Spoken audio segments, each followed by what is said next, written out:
nearly 2 millennia, the promised land of the Bible was a barren wasteland. Its archaeological ruins, a reminder of its glorious history. Its people, scattered throughout the 4 corners of the world. But towards the end of the 19th century, things began to change.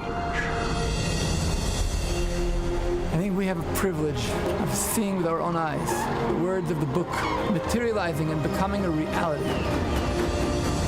Elul 25 and director David Kerr invite you on an incredible journey to discover the beauty of the land of the Bible and meet the people who call this place home. Everybody that will come to Israel, touch the land and touch the people, it will change his life. To me, Israel is family. It's home. Israel is, to me, my dream, my hope, my future. I think I'm privileged to have grown up in a land where my grandfather, where his parents, where his forefathers only dreamed of seeing built one day.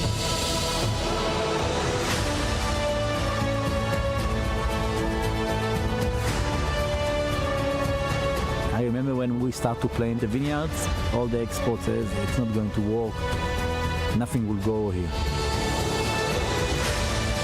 God says, mountain, shoot forth your branches, give forth your fruit, my children are coming home. Every fruit you see is prophecy fulfilled. It's something that people couldn't have imagined 50 years ago. Something is happening of historic proportions. It says, I will bring you in from the 4 corners of the earth, and people will know that you are my people and that I am your God. Discover for yourself the miracle of the land and the courageous hearts of the people of Israel.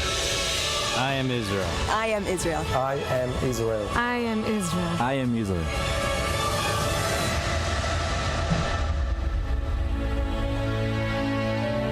To me, Israel is the best proof God exists and still acting in our world. Visit ianisraelfilm.com to be. All right, hello everyone, and peace of Christ to all of you. And this was a movie. It's called I Am Israel. Sound very interesting to watch. Today our topic is about Erdogan and what Erdogan he said. But what Erdogan he said is nothing new. It is what Muslims they say every day. However, talk is cheap. Action speak. The same day, this filthy Erdogan, he said, Jerusalem is red line, is the same day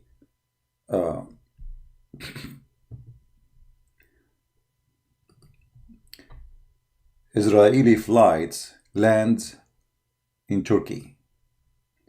So when he was in the stage saying to the Muslims, Jerusalem is a red line, we will not accept Jerusalem to be the... In the same time, in the same moment, Israeli airlines were landing in the heart of what is called today Turkey.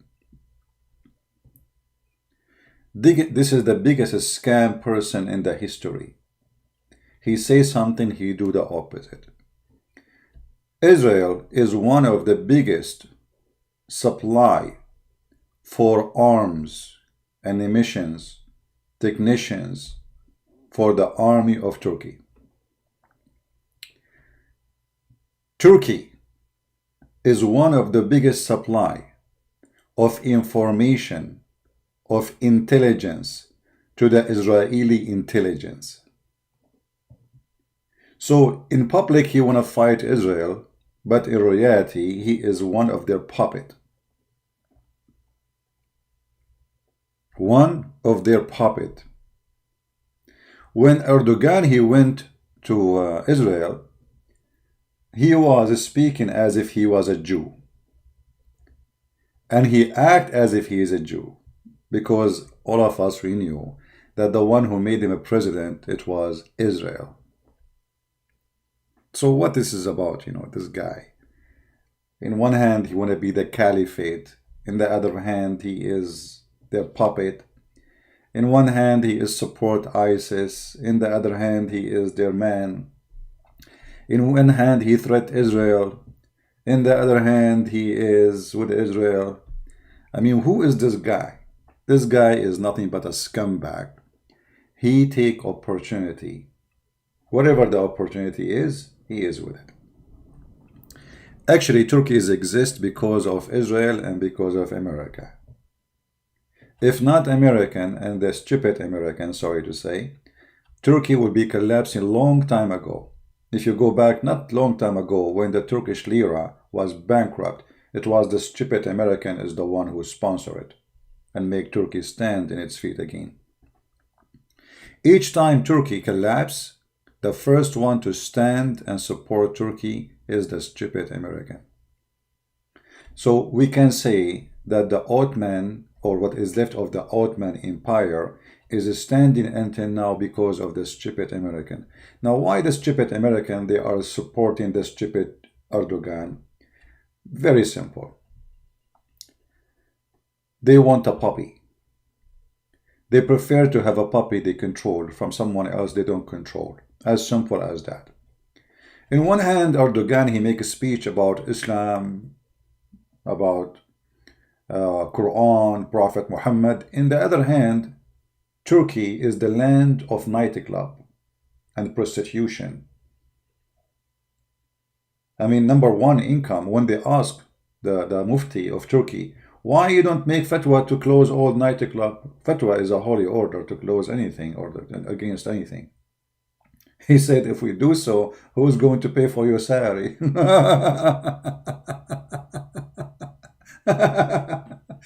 So this is the Islamic Turkey Erdogan. You know, Erdogan is the Muslim president who his wife, she wear hijab. But if you go in the street, you see people wearing a bikini.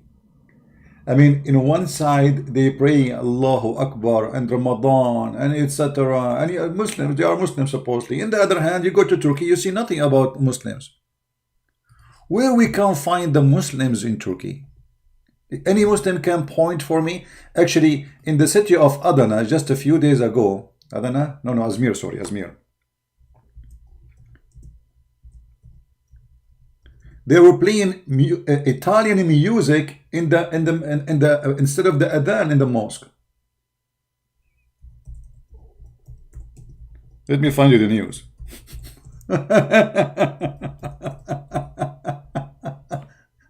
Oh boy. I mean, imagine how much this country, how much Muslim this country. Italian song Bella Ciao broadcast from several mosques. This is when? 6 days ago. Bella Ciao instead of Allahu Akbar. Bella Bella, how are you? Ciao, ciao, ciao for you. Muhammad, he was replaced by Ciao, and Allah was replaced by Bella. Bella, Bella, how are you? Shame on Muhammad, shame on you. So this is an Islamic country, or it is what? Nothing left of Islam in Turkey. Actually, I believe Erdogan, he is there for a very simple reason. He is the best puppet for those who want a puppet. He can control them. You know, the Muslim Brotherhood, which was the plan of Obama to replace what is called Islamic terrorism. And I'll explain it to those who don't have too much background of the Muslim Brotherhood. Muslim Brotherhood is an organization dreaming about establishing the caliphate. You can say they are ISIS before ISIS. And the American, as always, and I say American government, not American people, I am an American. American government is behind every scumbag evil in this earth, sadly. So they sponsor the Muslim Brotherhood. And this is why they sponsor Erdogan. And what is the plan? The plan is so stupid, showing you that those who call themselves CIA, they are CIA dummy, they are CIA rats, they are CIA, I don't know what to call them. But the plan was simple. Instead of having Al-Qaeda and ISIS. What we are going to do, we are going to sponsor the Muslim Brotherhood. And this is a middle range terrorist organization. It's not too much. We can live with it. So the plan was as the following. We will make Erdogan present the Muslim Brotherhood, and which means already Turkey is under the Muslim Brotherhood control. And the plan was that we will take the Assad regime and we will make the Muslim Brotherhood in Syria control Syria. And then Jordan is very easy to control because 80% of Jordan is Muslim Brotherhood. So now we will have Jordan. And then a few years ago, the Muslim Brotherhood, literally, they took over Egypt. So Egypt became in their hand. And then al-Bashir, who is the president of Sudan, he supported the Muslim Brotherhood. He became their puppet. So now we will remove the border between Egypt and Sudan. And the red line present where the Muslim Brotherhood supposedly will control. And this is the plan of the CIA. And Libya was literally almost controlled by the Muslim Brotherhood, all of it, until some change happened. And we will talk about that soon. Tunisia, right now as we speak, is under the control of the Muslim Brotherhood. So look what we are talking about. We are talking about countries extend all the way from Turkey all the way to the heart of Africa, controlling a huge amount of resource of oil and gas and Mediterranean Sea. Same time, the Muslim Brotherhood, they did not forget about Saudi Arabia. So they did their part in there and they try to make a control of Saudi Arabia and United Arab Emirates.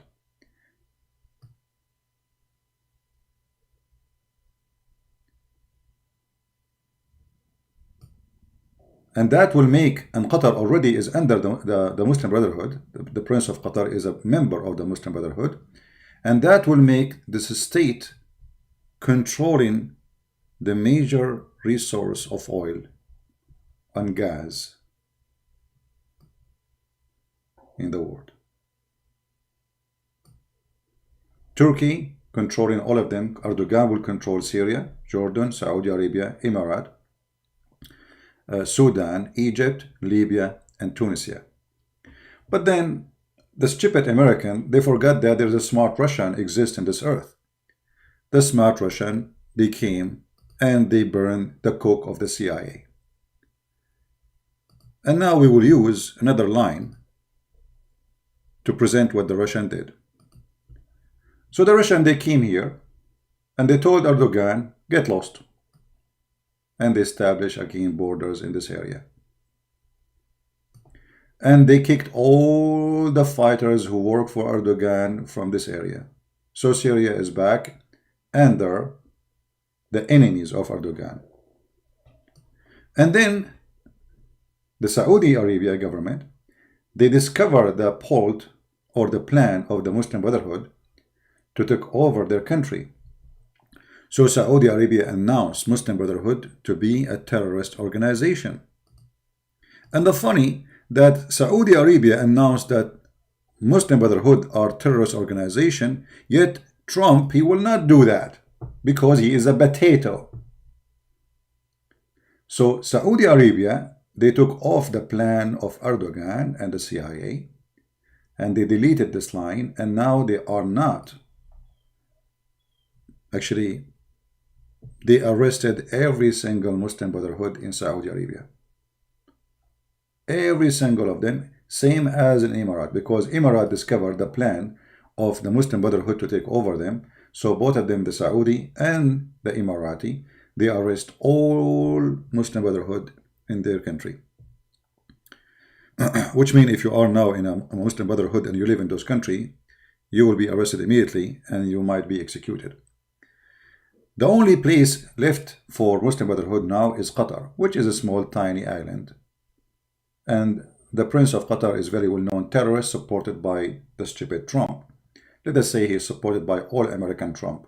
Obama Trump, George Bush Trump, all of them, they are the same. And we change names only. But when it's come to politics outside, it's the same garbage.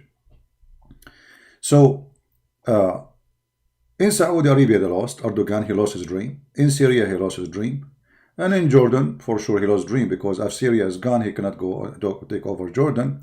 And then the Egyptians, surprisingly, by the help of the Egyptian Christians, they made a revolution against the Muslim Brotherhood who won the election not long time ago, and they control all of Egypt.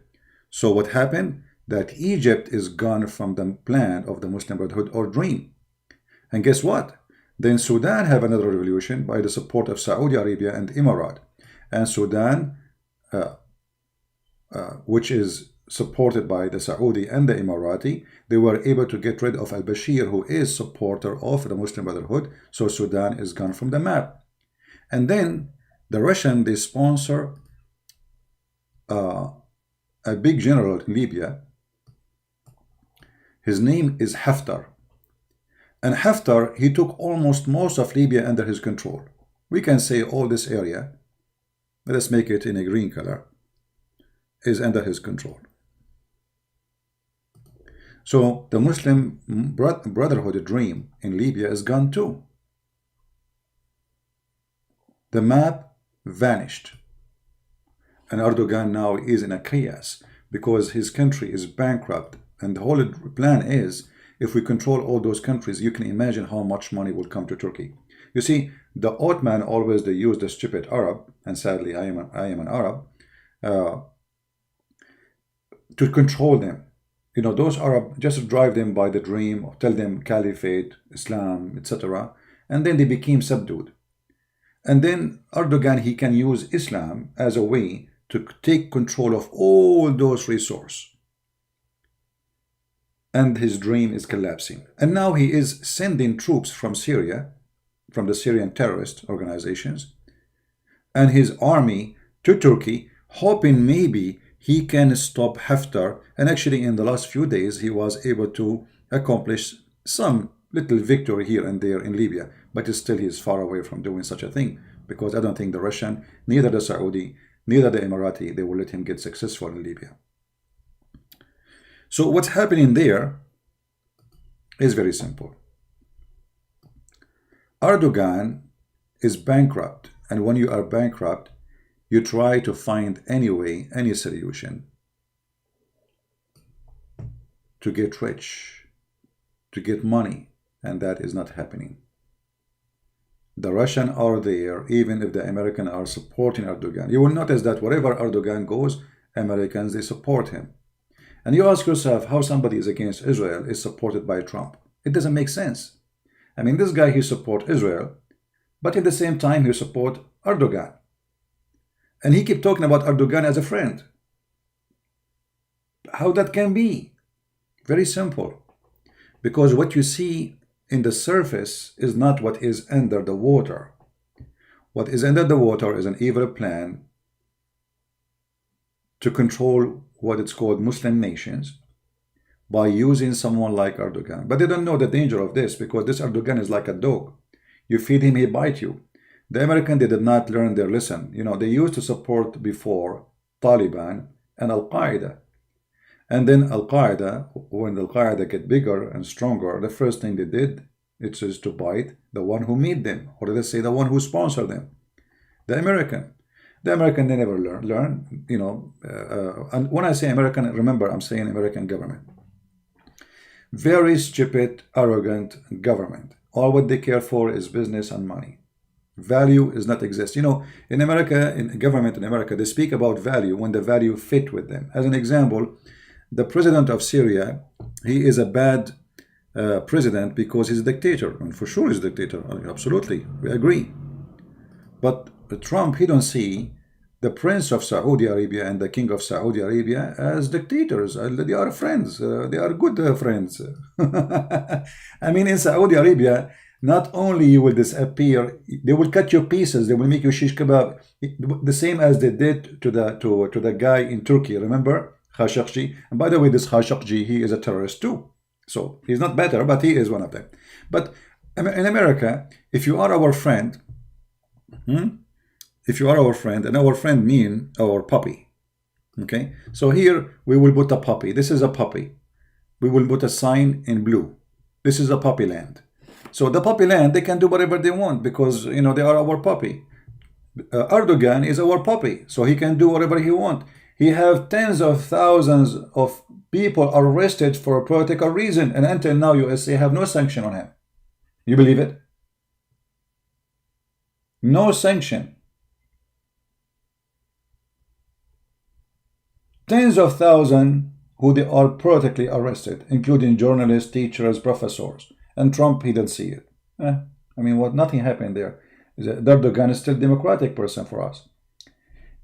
Egypt, when the Egyptian, they kicked out the Muslim Brotherhood from their country, the first one who threatened to make a sanction against Egypt for replacing the Muslim Brotherhood, guess who?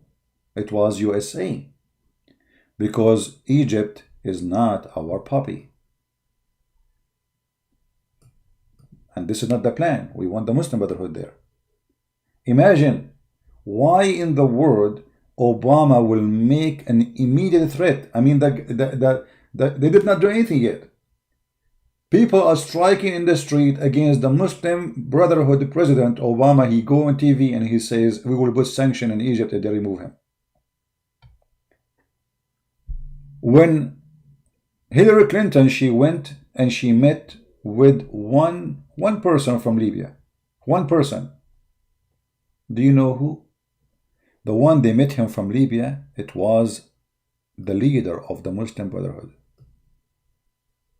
Why Hillary Clinton, she is meeting the Muslim Brotherhood leader? For he is the puppy. This is the plan. And the plan of Obama is not working. Then the Russian came. And the Russian, they screw all the plan, the evil plan of USA, sadly. I mean, I say evil, sadly, because, you know, I mean, I live in this country, I love this country, but it's sad to see we have evil plan always by the government we have. Can you believe it that in America, who they say they support women's rights, they claim they support gays, they support lesbian, they support the feminine movement, they support all the garbage, you know, they speak, they say things which is a garbage for me because they say something, they do something. They are the same one who support Muslim Brotherhood, who will kill you if you don't fast. They are the one who killed the Muslim Brotherhood. They are the one who killed Sadat, who signed the peace agreement with Israel. Why they killed him? Because he signed a peace agreement with Israel. So how you support Israel in the same time you support the enemy of Israel? Hamas in Israel is the, you know, Muslim Brotherhood have many names. Hamas is a army brigade of the Muslim Brotherhood, and everybody knows. So how you support Muslim Brotherhood in one hand and you are against Hamas in the other hand? It doesn't make sense. No, it makes sense if you are evil. When you are evil, everything makes sense to you. All right? So Erdogan is still hoping that Trump, he will help. And now he is hoping that Trump, he will help him in Libya to take over Libya. And he hopes that the CIA will support Erdogan and the Muslim Brotherhood, who they are in a small territory in this area in Libya.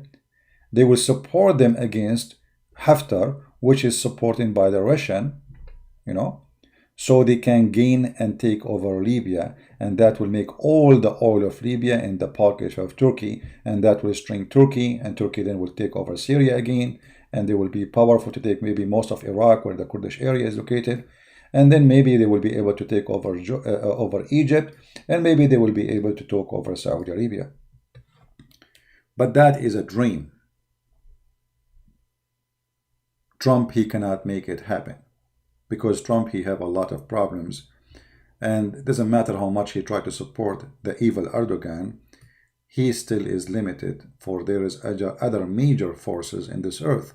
Thank God that not only us, America, is a superpower, because that will be really very bad for everybody.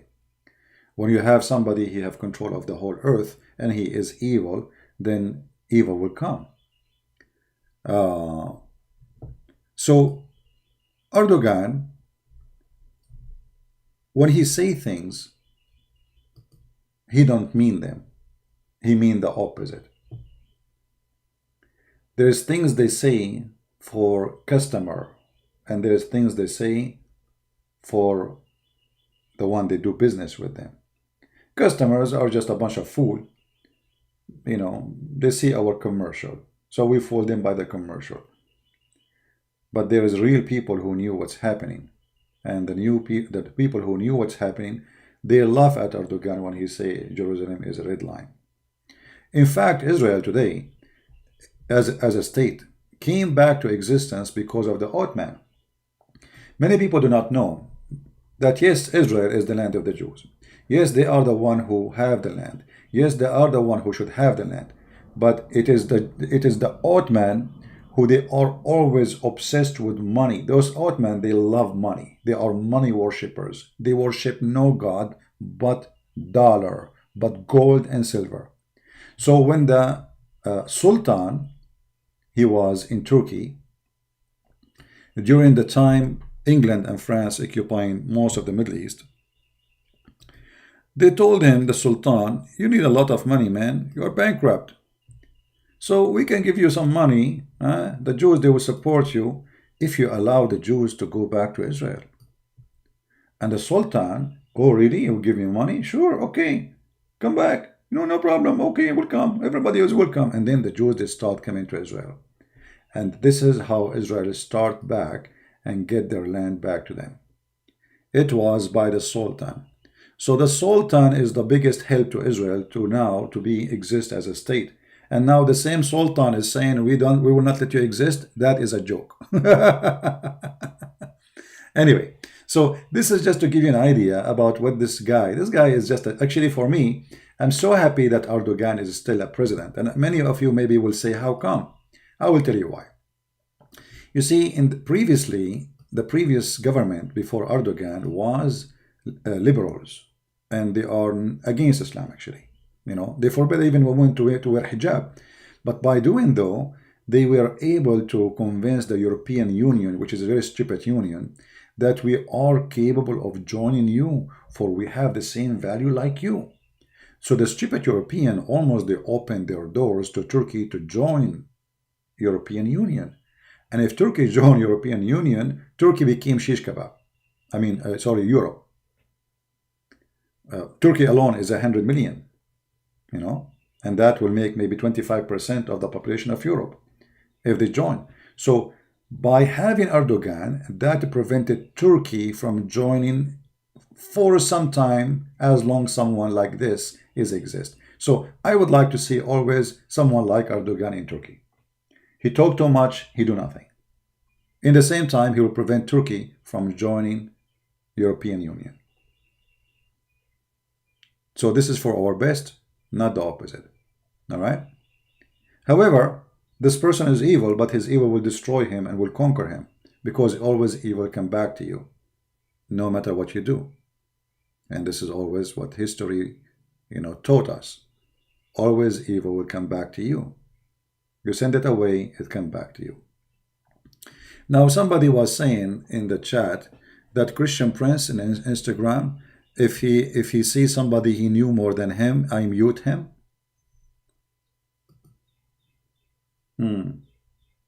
If somebody knows more than me, and I mute him. Okay. Like what? Like the guy who says to me, all the Arab are liars?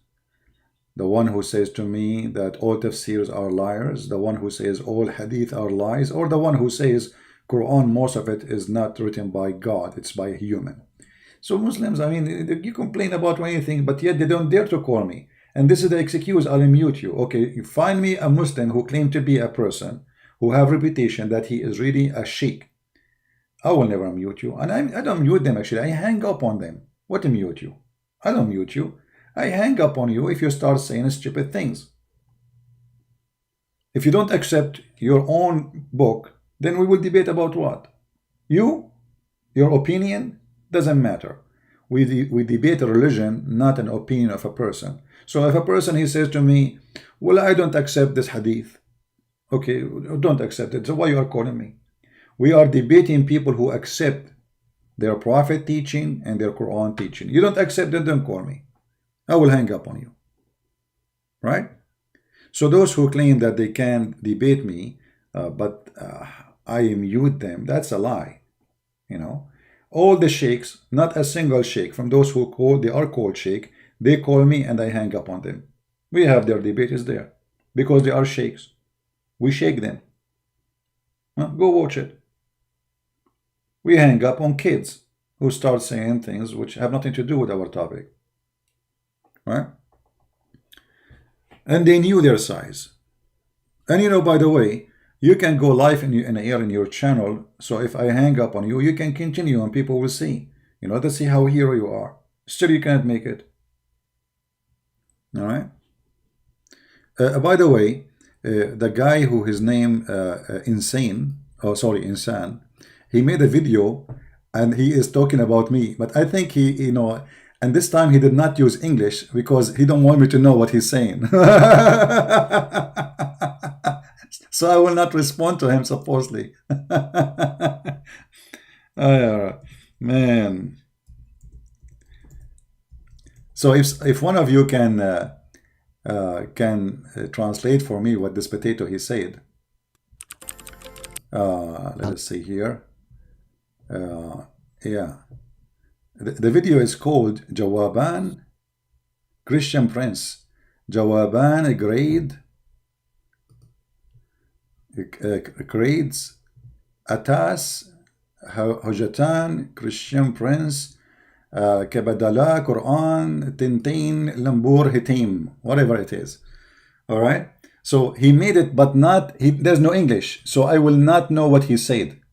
All right. Potato. I mean, potato. If you are answering Christian Prince, why you don't speak to Christian Prince? Okay, how I will know now what you are saying? Don't worry, I will make a video about it.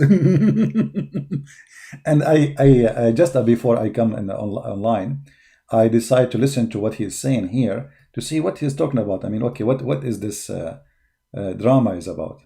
So he said this. Let us see.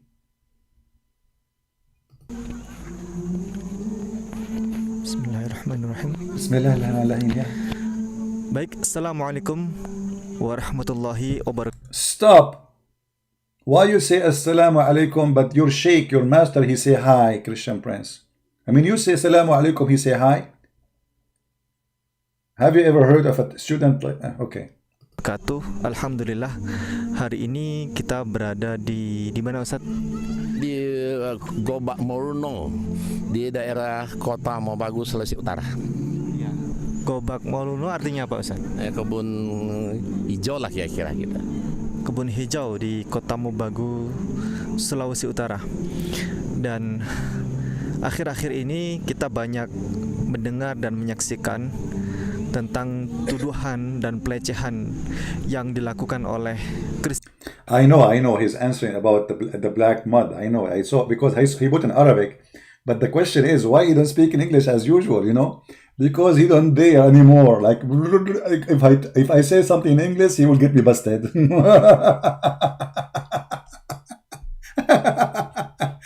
But don't worry, be happy.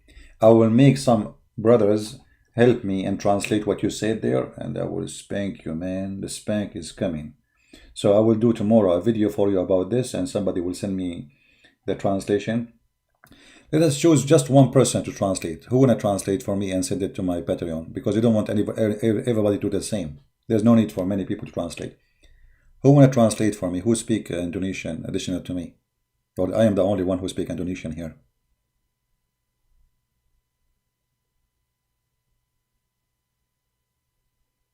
Who wanna translate for me? Give me one. I translate for you. I can translate for you. Sure, I speak. You know, because you see, In order to understand any language, just say inshallah and you will understand it. Who want to translate it for me?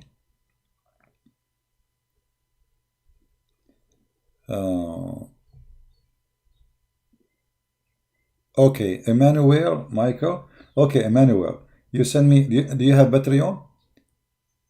Are you in Patreon? We want somebody to send translation in Patreon.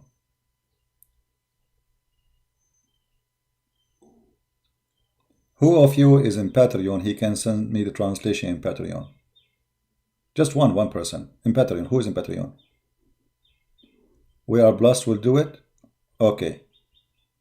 I did not see We Are Blessed saying that.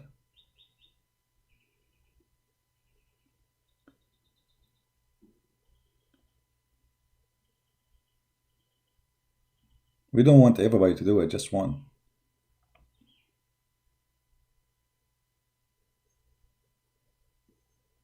Until now, we are not getting We Are Blessed, but I don't see We Are Blessed saying we'll do it. Yeah.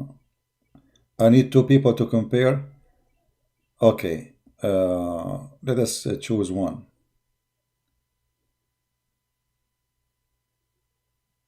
Okay, let us do this. After we finish this video, you guys post a translation. If you see one person post translation, don't post after him because there is no need for you to do it.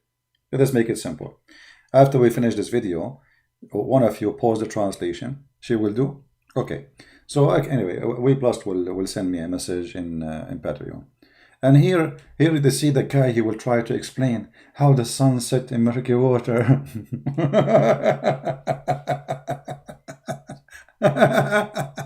Oh boy. My friend, Mr. Insane, it is too sad that you are sitting next to a spring of murky water behind you and you are trying to explain that the sun doesn't set there. I mean, I look behind you, the scene is very nice, but isn't it in the Quran it says a spring of muddy hot water? It's a spring, you idiot, not an ocean. Anyway, we'll see what he said. But I hope he will not from now on start making videos in Indonesian because he's afraid I will understand what he's saying. Don't worry, I have a lot of people to translate for me. And yeah, you know, actually now I bought a new gadget. I'm not going to tell you what it is. It's a magical gadget, you know. I can just translate anything in the screen. Unbelievable. This will help me a lot. I just purchased it. Actually, I think today is going to arrive. Should I do unboxing? Guys, should I do unboxing for it? Like those in YouTuber? I will do unboxing and I will speak about the camera. I mean, those unboxing videos in YouTube are hilarious. You will see like the same, let us say a phone. A 10,000, 20,000, 30,000, 50,000 video about the same phone. And most of them don't have it. Unbelievable. Anyway, I mean, isn't it enough like 1, 2, 3, 4? It's like a kind of people are obsessed with those things these days. And you see, never buy something unless it's going to be a great benefit for you. For me, when I found that this gadget, I'm not going to tell you the name because it's a surprise. It translates anything in the screen. I love it. I said, that's what I want. And not only that, I can draw in the screen too. So I will use it for, especially when I am in the go, I cannot sit in my computer to make short videos.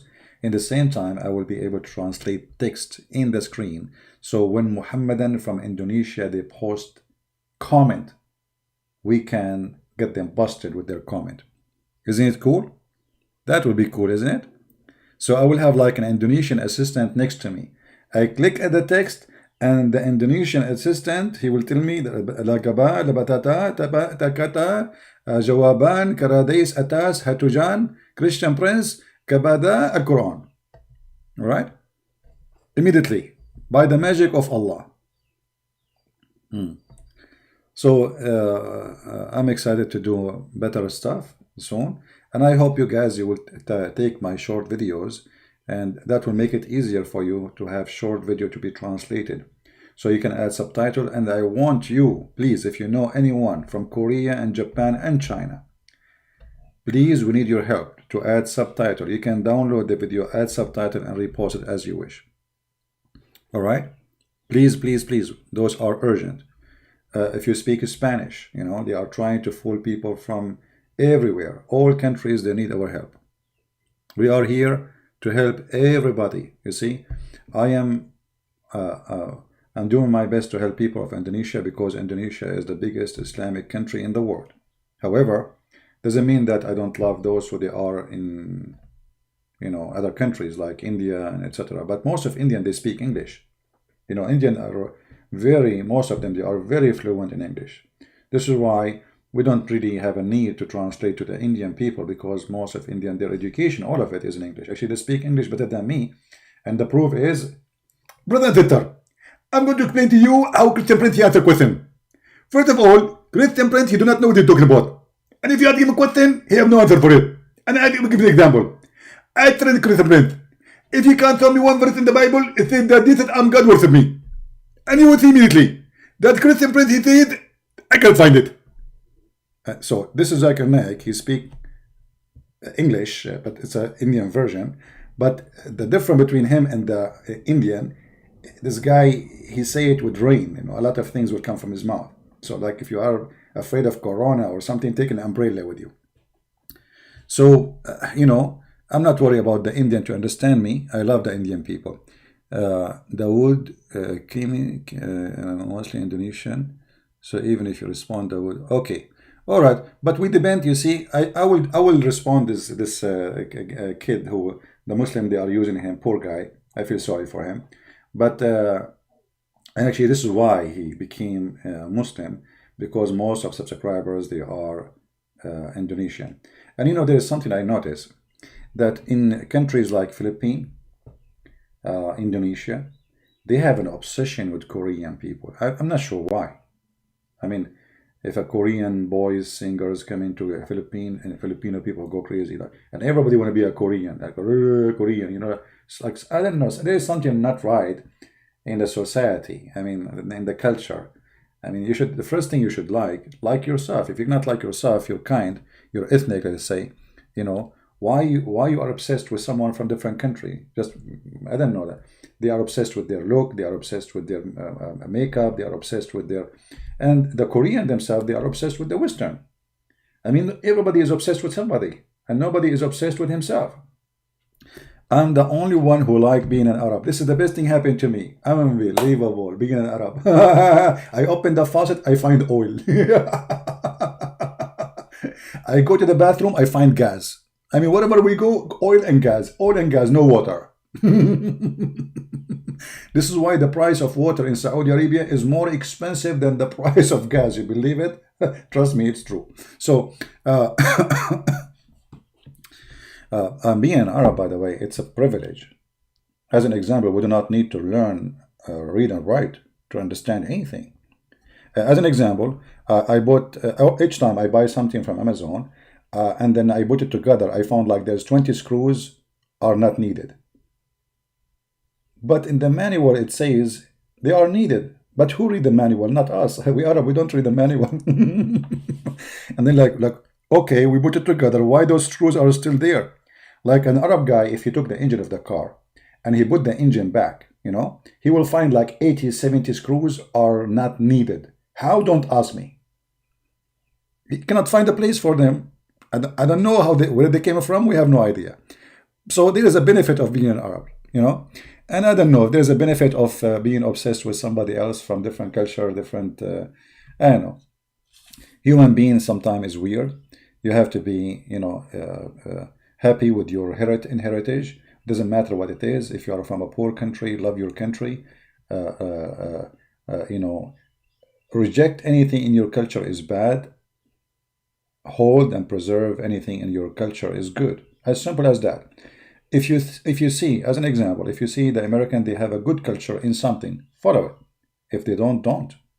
You know, same if I go to Indonesia and I find Indonesian, they have a nice thing, nice culture, something I like. Why not? I will take it if it's good. But if it's bad, I will not. So don't be a naive and don't be a person who full of fashion. And I mean, even the hairstyle start changing. People, they use their fingers in a certain way. They are copying. Even when they sing in the stage, we'll see the guy holding his balls. I mean, what this balls is about? I mean, are you singing from your mouth or from your balls? Why you are holding your balls when you are singing? Because Michael Jackson did so. Hello. See stupidity? Excuse my language. You know, I like to say it as it is. So don't be stupid and don't do what they do just because you are blind. And this is why, by the way, Muslims, they always use famous people to spread their cult. Because they knew how a human being is stupid. There's millions of people, they follow blindly anyone. He is an artist, famous person. Doesn't matter what he do, doesn't matter what they say, they will copy. I don't know. It's a crazy stuff. If you are a singer and you say something, then the whole world will copy your, your statement, and as if you are God. And then, okay, let us say, when the Muslim, they converted someone like Muhammad Ali to Islam. Did you ask yourself why they target this guy? They always try their best to target famous people because they knew the impact of famous people in the stupid, silly people. If you are silly and naive and you are empty from your side, inside, anyone can impact you. So a famous person who is actually, most of those famous people, they are perverted people, literally. Literally. They do everything evil in this earth. And most of them, they die in drugs. And then, if they say Islam is good, or they converted to Islam, we make it a big deal because, oh, this guy, famous guy, became a Muslim. If you remember lately, there's a guy, his name what? West. He's a singer, West.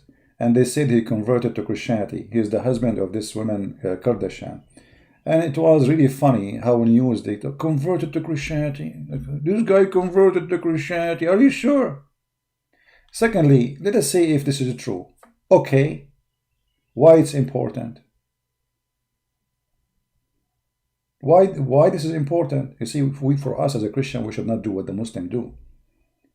He is just a guy. He converted to Christianity. He don't convert to Christianity. Who cares? This is between him and his Lord. For us, we do our part to deliver the message, and we don't use it for propaganda. Christ is not a propaganda. It's not for sale. It's not a commercial. So a famous person, he converted, for me, helping a poor guy who don't have a computer, who live in a village in the middle of nowhere to accept the Christ, is more honorable act for me from someone he is famous. Because he's famous, he got all the tools. He got all the big screens and TVs and all the things, all the ways to receive the message. Why he did not receive it until now? But that poor guy who is in the middle of nowhere, he got nobody to help him. So let us not be the same as the Muhammadan, who they are a propaganda machine, but they are not even knowing they are doing propaganda to who? If we ask a Muslim, who is Allah? He don't know. How Allah look like? They don't know. What Allah mean? They don't know. What Jibreel mean? They don't know. What Mikael mean? They don't know. Israel? They don't know. Ishmael? They don't know. Abraham? They don't know. Israel? They don't know. They are people who have no knowledge of anything, but they are the one who want to bring you to a religion they themselves, they do not know. But they depend on one thing, that you are a fool. You see, a person who is doing a scam, he cannot succeed unless you are a fool. They need the fool. So if you join the fool club, they will be having fun with you. Right? As long as you are a fool, perfect. This is why you see Islam flourish between foolish liberals who do say if you speak about against Islam, you are teaching hate. You ask the liberal, okay, why we are teaching hate if we speak against Islam? Because this is hate. This is hate. Okay, well, hold on. So how come you liberals speak against Christianity and it's not hate? How come you liberals do want to take the cross from a mountain? You want to take the cross from the grave. You want to take the Bible from the hotel. You want to take everything have to do with Christianity from everywhere. And this is not hate a crime. But if we speak against Islam, which is violence, killing, destruction, and death, and blood, and women's right is not exist, and human right is not exist, we are teaching hate. For those liberals are the perfect place for the germs to grow. And the germ in this case is the Quran. We are defend something they don't know what they are talking about. How somebody is a liberal, he defend the Quran, says beat your wife. This is a place where the germ grow. Ignorance.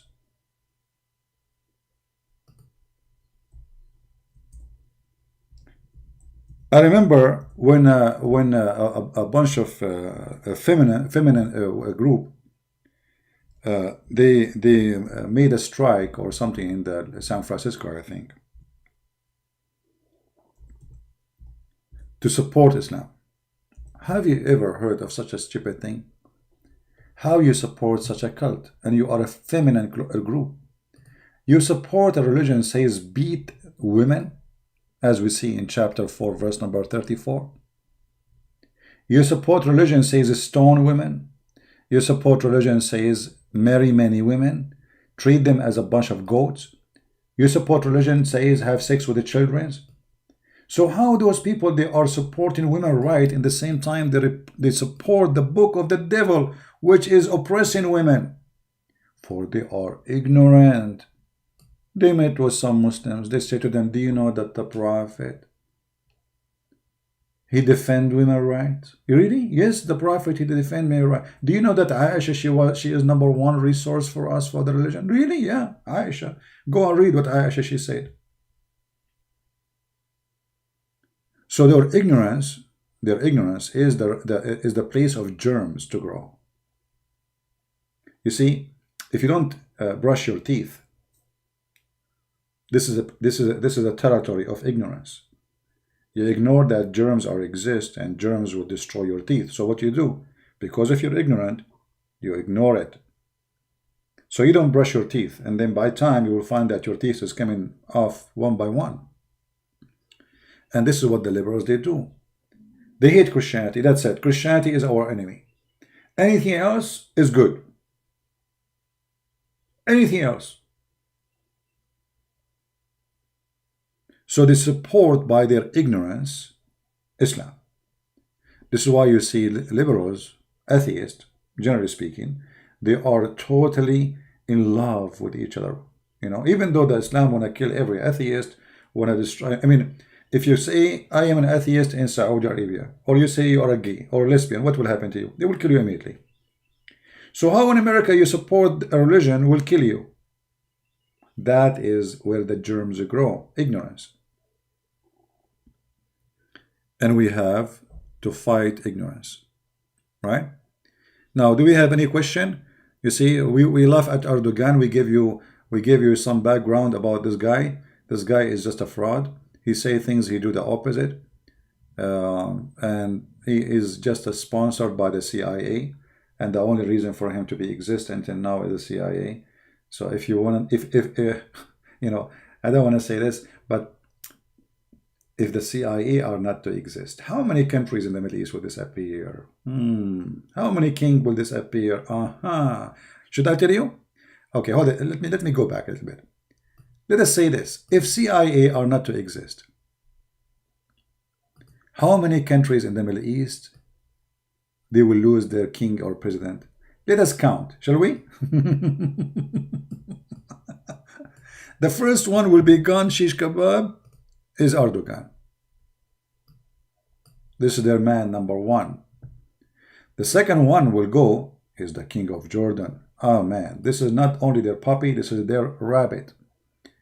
The third one will go is the king of Saudi Arabia and his family for sure. The fourth will go is the prince of Qatar. The fifth will go is the prince and the family who ruled Emirat. And then, not to mention the king of Oman.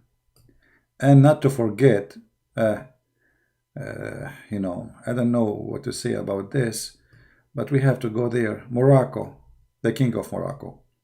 Those are the first to collapse if the CIA are not to support them. Those countries, actually, they all exist because of the CIA, you know. Their government, their reform, their support, logistics support, money support, arms support, all kind of support. You see, Saudi Arabia is a rich country, right? But the fact, even Saudi Arabia without USA will collapse immediately. The only thing is forming this country to be a country is USA. And let me explain to you. You see, Saudi Arabia is not one nation. When we say the word Arab, you know, when people they say Arab, they think Arab is an ethnic. Arab is not an ethnic. There's nothing that's called Arab. As an example, I am an Arab, but we are not an ethnic. How we can explain that? As an example, you know what? Let me find. Let me try to find you something. Hold on, give me a second.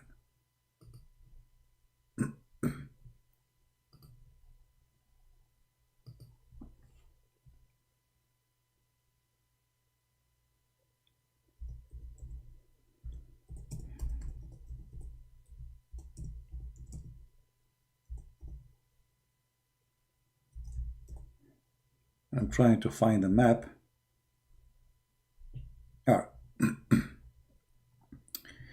Maybe this one will work.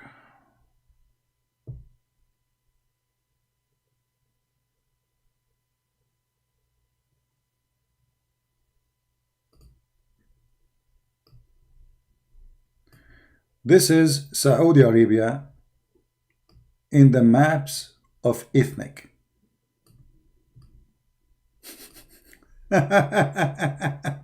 You will believe it. This is Saudi Arabia. If we go back and see who is those who they call them Saudi today. So Saudi Arabia is a country never exist. There's nothing is called Saudi. This is why they call it Saudi Arabia. This is the name of the king. I mean, do you believe it? The country have the name of the king. Because why? Because there is no country was exist. Those are what you see in the colors are tribe. Those tribes, each one of them, they have nothing to do with each other. They are not relatives. They are not family. They are not one nation. So each one of them have their own control land.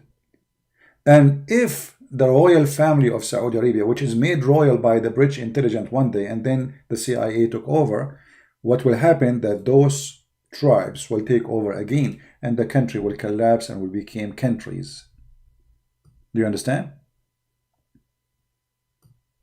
So, and add to that, there's Shia and there's Sunni, and they hate each other and they want to kill each other. And the only reason, actually, did you ask yourself why Saudi Arabia have a very small, tiny population? Because always they kill each other. Always.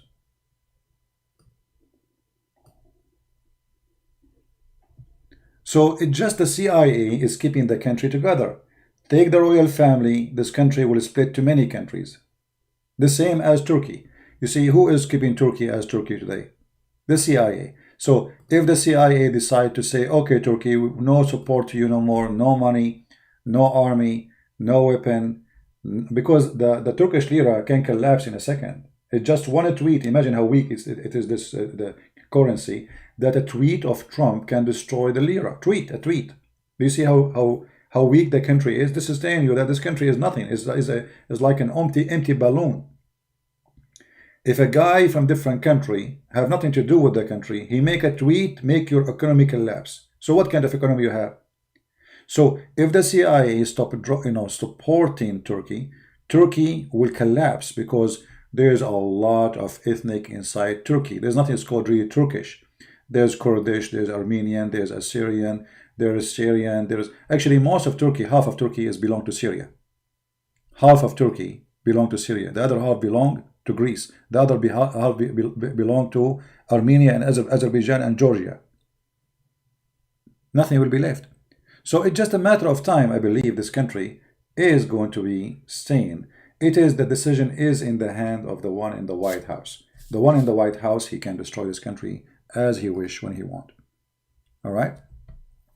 Anyway, so those countries exist for a reason, as I said, and the one who made them exist is the Western government. What will happen if black people in Saudi Arabia? There's no black people in Saudi Arabia. Saudi Arabia have a little tiny population of black people. Those that used to be slaves before, long time ago, and they are not citizen. I mean, now they are citizen. I mean, they are not from there. They are from Africa. All right. There's no black Saudi. Those are brought as a slave. The same as the poor African kidnapped from their country, brought to Europe or to America. So the Arab are not black people, and they have nothing to do with them. So there is little tiny population.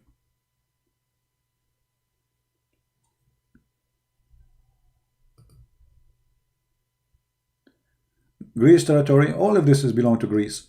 Greece should be all the way to the border of Syria. This is Greece.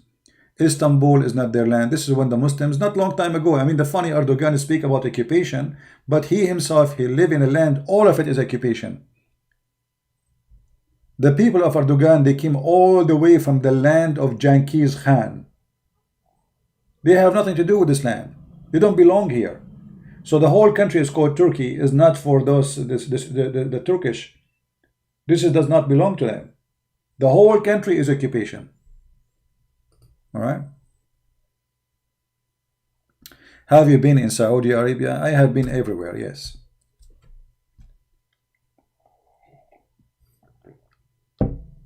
Yeah.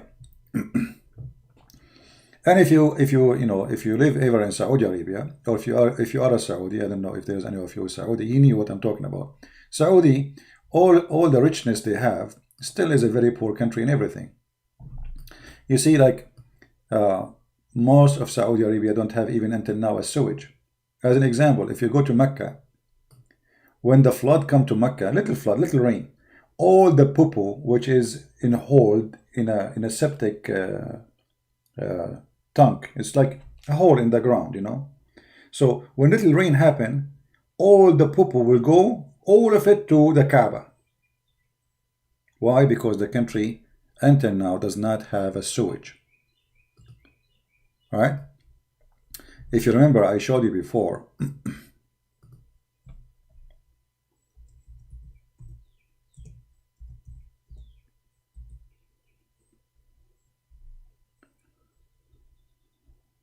Okay.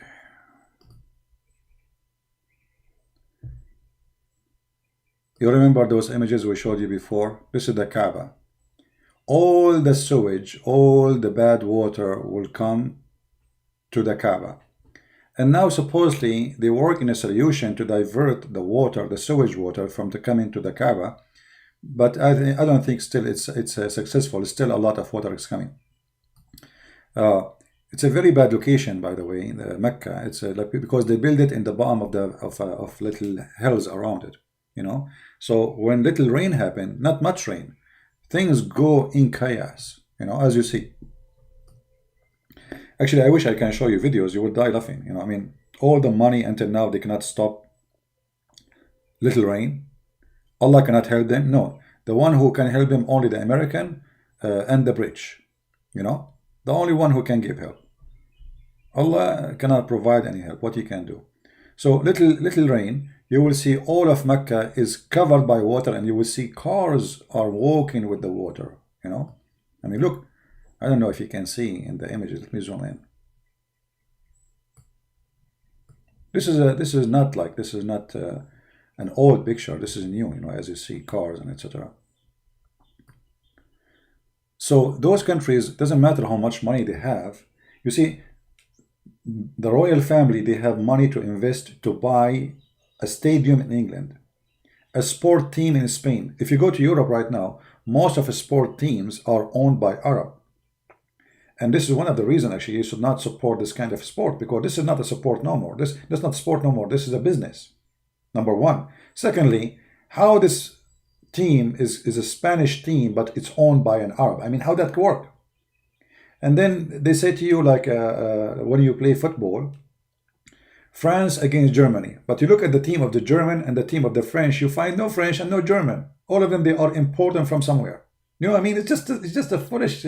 So I encourage everybody not even to support what is called football. It's a filth. It's a gang. It's a mafia. The point is just anything will make money for mafia. They control it. Anything will control the mind of a human being. They will control it, and football is one of it. So if you look at the football today, is nothing but a mafia business, and you are the victim. They fool you. They say to you, there's a game between this team and this team, but there's no team in the team. It's not Germany versus Brazil, because simply there's no German in the German team, and there's no French in the French team, and there's no Saudi in the Saudi team, and there's no, I mean, the team is from everywhere, and they call them German team. What is the German team? Somebody saying, I know a Palestinian Christian who do hate David Wood. He says they are Islamophobe. Shouldn't Christians support David, etc.? Okay, my friend. If somebody he claimed to be Christian and you call him Palestinian, why you don't ask him, what is your country? Where's your country? And what happened to your grandfather? And who is the one who took over your country? So those are, you know, if maybe what happened, if you live between, let us say you are a Christian kid who grew in the Middle East. What school you will get? Arab Muslim school. What education you will get? Muslim education. So if you are not smart enough to study and research yourself, you will be just a copy as any Muslim. As an example, I remember, you know, when I was in school in the Middle East, the teacher kept talking about the Jews, they took our land, the Jews, they took our land, you know, the same hate speech. So I asked him, sir, who is the one who built the city of Jerusalem? He said, according to historian and Islamic historian, it was in Islam, it was David and Suleiman. So I laughed. And I said, so the land, this is their land then? He said, sit down, sit down, sit down. You're always like that, sit down. So it's their land. I just asked the teacher. He said the one who built the city is David. And by the way, his information is stupid anyway.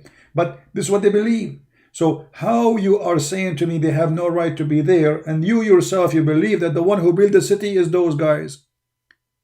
Isn't it David, the king of the Jews? Isn't it Solomon, the king of the Jews? So if you are a Christian kid and you grow up in the Middle East, it's very much likely you will be brainwashed by what you hear. So don't blame him. Blame his family, his church, the cowards who did not teach him the truth. There's a coward there who did not dare to say the truth to the child. Even the Quran confirmed that the land is the land of the Jews. And if we are being called Islamophobic for exposing Islam, they can call us whatever they want. How come the Muslim, they call us pigs, monkeys, and they are not called Christophobic? So Muslim can call me pig, can call me monkey, can call me najis, which means filthy, dirty. They can call kuffar, they can call me a pagan, they can call me all the names. And yet if I say, no, I'm not, you are a liar, that will make me Islamophobic. This is the Quran, chapter 5, verse number 21, says that this land is the land of the Jews.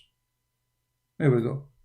Allah says to Moses, he told Moses to tell his people, oh my people, go into the holy land which Allah has ordered to you.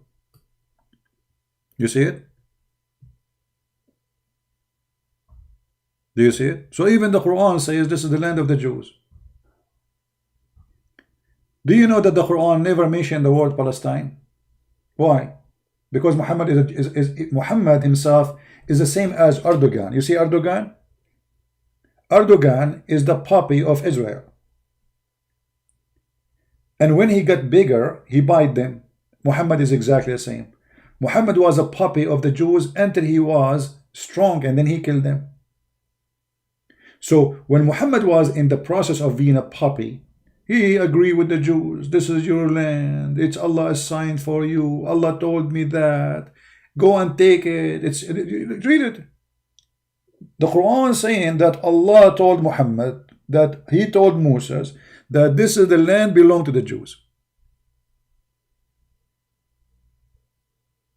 Right?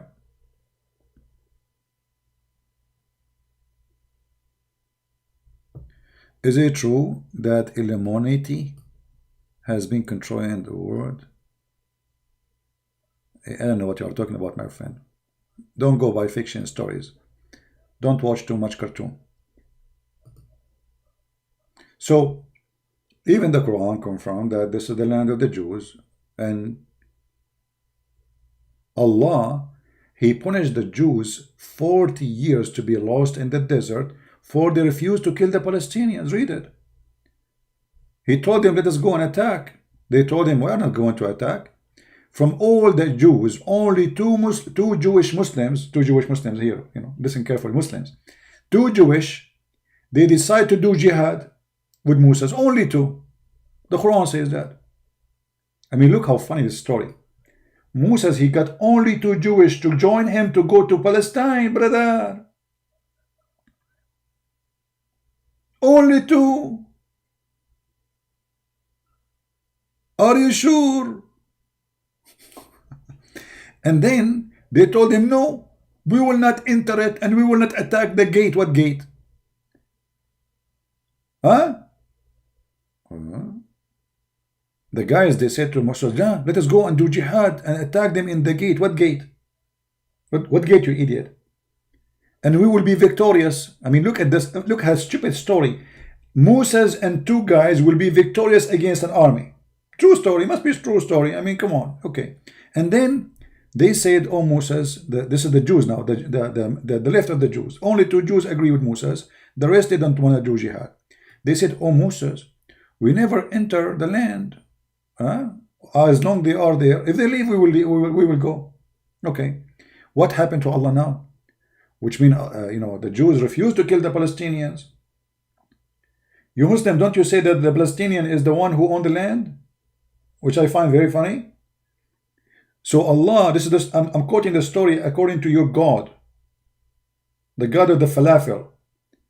So if you don't enter the land, Allah will upset from you. Look what happened.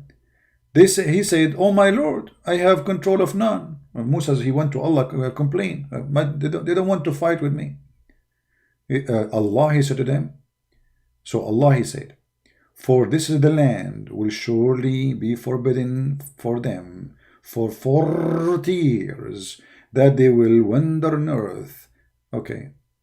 So Allah, he forbid the Jews to enter the Holy Land for 40 years because they refused to kill the Palestinian. Farouz is saying, let me show you Farouz's question. I like your question, Farouz, honestly. You are the smartest Muslim between all the Abdul.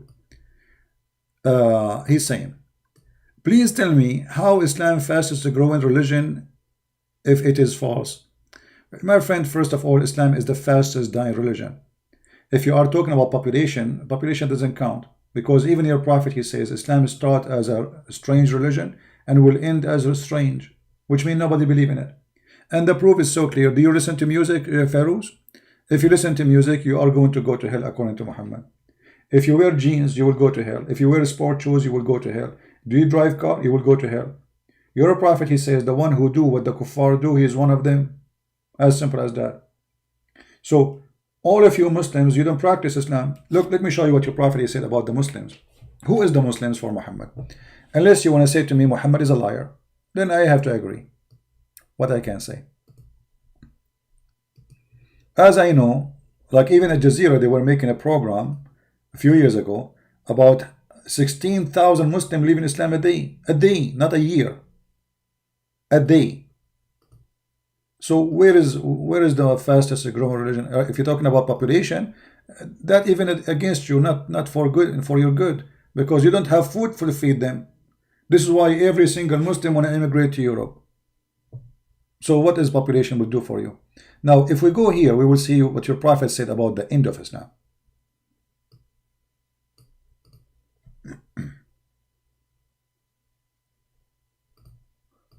Let's see.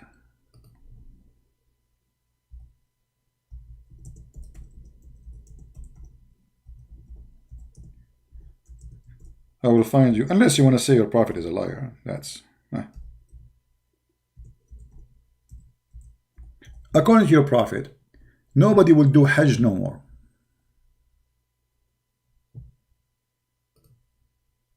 Nobody will do Hajj, which means not a single Muslim will exist.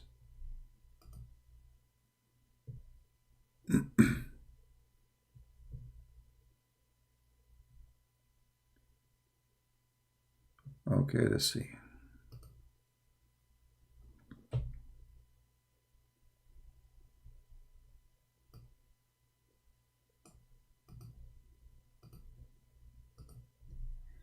I just tried to find the hadith in English.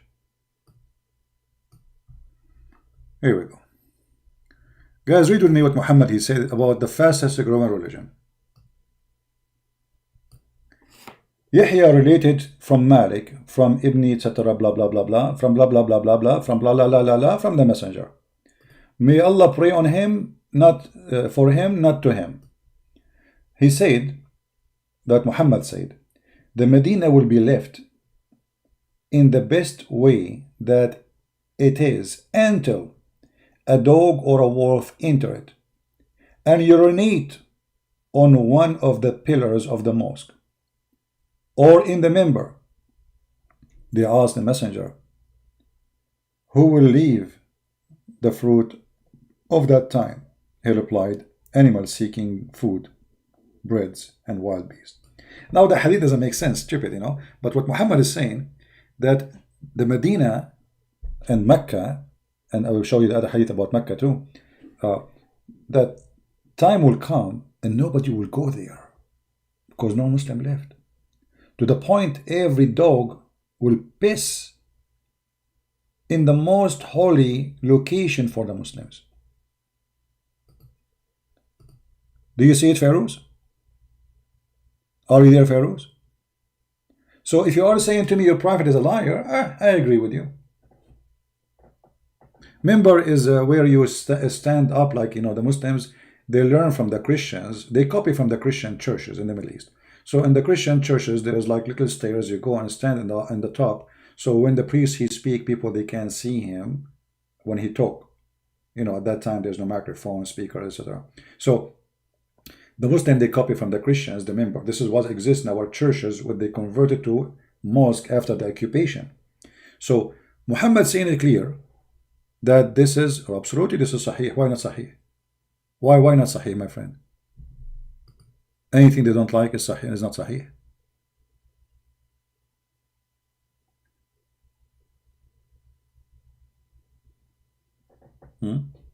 But anyway, anything is embarrassing, they will say is not sahih. If you remember, there's a hadith where dogs used to enter the mosque in the time of Muhammad, which is I find funny. I mean, Muhammad saying that time will come and dogs and beasts will piss all over Mecca, and sorry, Medina, here in this hadith. But dogs, they used to do that in his time and he do nothing about it. Even people, they go inside the mosque and they piss in the middle of the mosque and he was watching.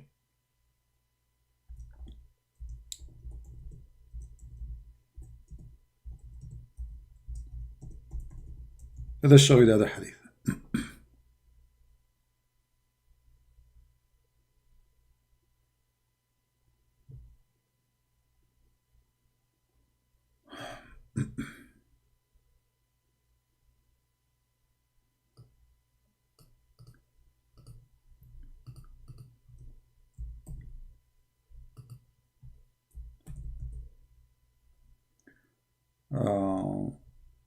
Here we go. This is Sahih Bukhari. My father said, during the lifetime of Allah Apostle, the dogs used to urinate and pass through the mosque, come and go. Nevertheless, they never use a sprinkle of water on it. Do you see it? This is Sahih Bukhari.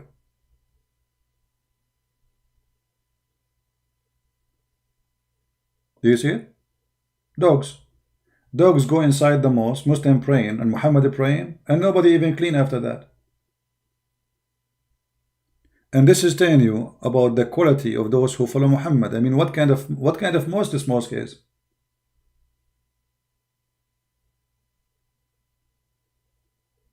But for sure, the Muslim, they will say to you, this is da'if, but this is Sahih Bukhari. How da'if? Sahih Bukhari, do you see? It says Sahih Bukhari.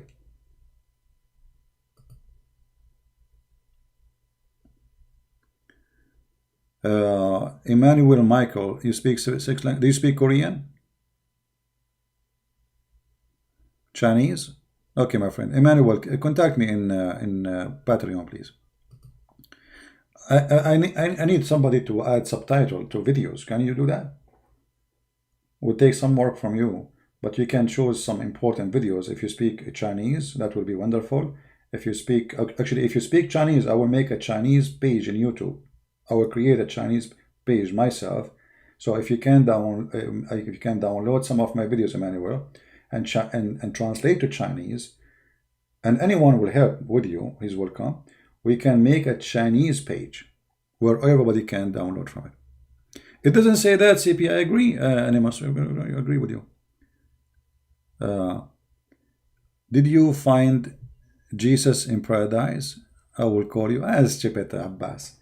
Abbas, do you remember Abbas? He challenged me to find Jesus. And Abbas, what about we play the video about you? Anyone have the video where Abbas he called me? Because I deleted the videos. Anyone have it? So we can play and laugh at Abbas when he said to me, show me where it says that Jesus in Jannah.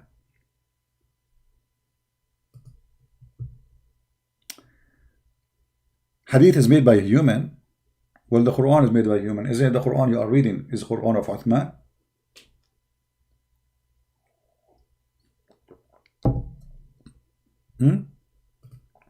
And Abbas, hold on, Abbas, I want you to call me. Just for a laugh. Guys, do you like to have fun with Abbas?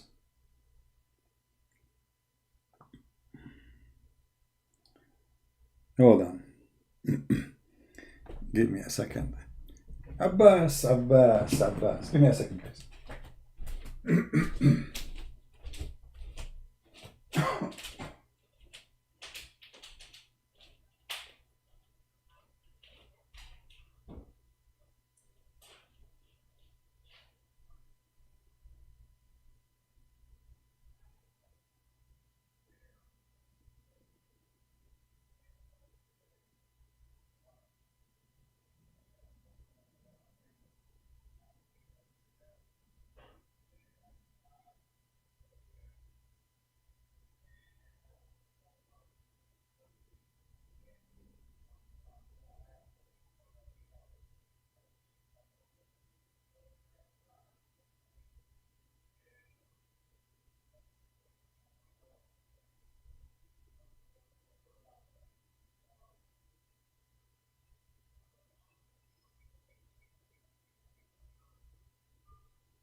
Alright, sorry guys, I got to see something. Abbas, you wanna call me Abbas?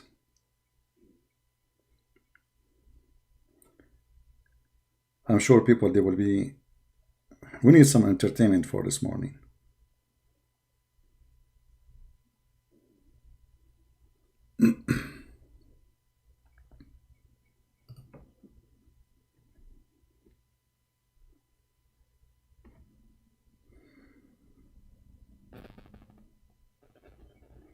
Okay, Abbas.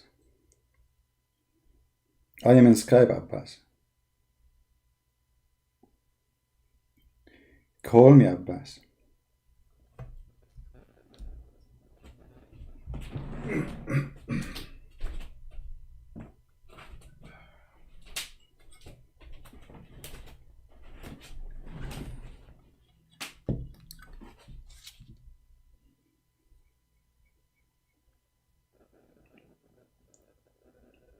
Are you there, Abbas? Okay, let me search for him.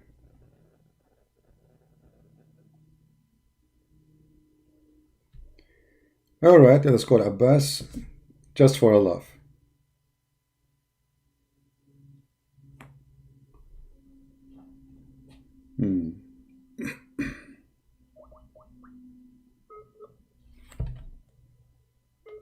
Abbas, are you online?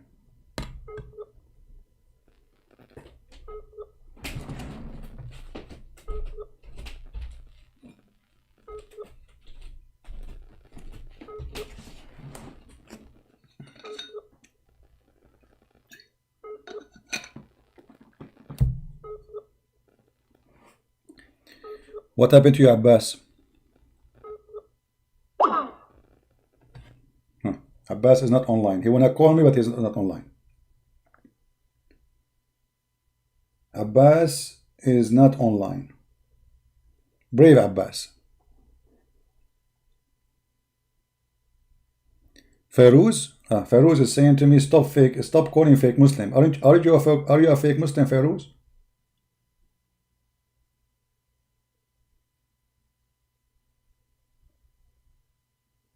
Okay, let us call Feroz, as long Abbas is a fake Muslim.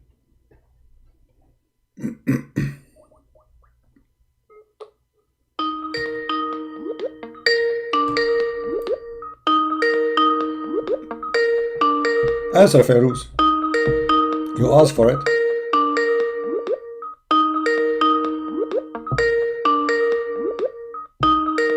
Answer, Feroz.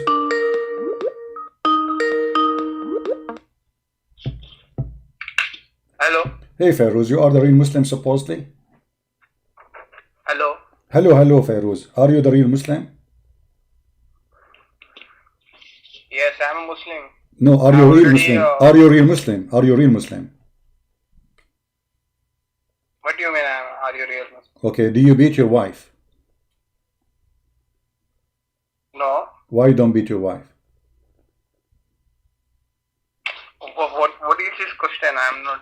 No, the question is, if you are a real Muslim, don't you follow the Quran? The Quran says to beat your wife. Do you beat your wife?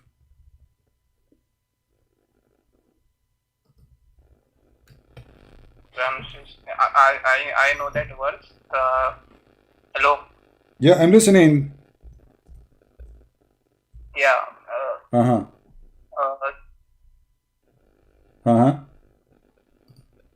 Hello. Hello. Are you going to spend the whole day saying to me, hi, hello? We got it, hello. I'm asking you, do you beat your wife? The Quran says in chapter 4, verse 34, beat your wife. Are you a real Muslim? Are you willing to follow the Quran? If your wife, you ask her to make some coffee for you, and she said no, are you willing to beat her and follow Allah? Don't say to me, don't say to me hello again. Don't say to me hello, do you hear me? I hear you, and there's no need for more hello. Now answer, do you beat your wife as the Quran said? Can I give you a Bible verse? You can give me anything you want. You are a Muslim. You don't follow the Bible. You follow the Quran. So do you change your religion now? No.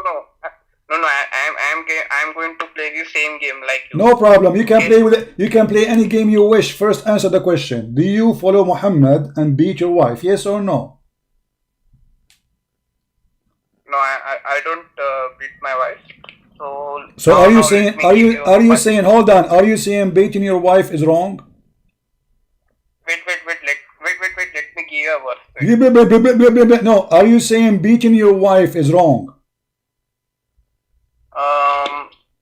Yes, it is wrong. Okay, so why Allah allow you to? So why Allah allow you to beat your wife as long it's wrong? I can give the same verse from. No, you cannot give me the same verse. No. There's no same verse, and the Bible says you can beat your wife. You are a liar, and I challenge you. But before you go anywhere, answer me. You just said, everybody heard you, that beating the wife is wrong, and I agree with you. That means Allah is not a God. You just said Allah is wrong. Everybody heard you. And you are the one who claimed that you are the real Muslim. I'm a Muslim. Okay, but you just said beating wife is wrong. Everybody heard you. Does it say in the Quran that beat your wife if you fear their rebellion? It says that. Is there a verse in Bible where it says kill women and children? Here we go. He will change. This is this is war time, my friend. This is war time. What does this have to do with the wife? What does this have to do with the wife? Is there a verse in answer. You just said, you admitted that beating wife is wrong. Allah is teaching you wrong. Is it wrong or not? See, thing is that women also do a lot of mistakes, right? Like so okay, but you said already you agreed. We do not need to discuss it. You agreed that women are beating women is wrong. So why Allah He says to do wrong if beating women is wrong? What kind of God He teach you wrong? And you are the one who says it's wrong.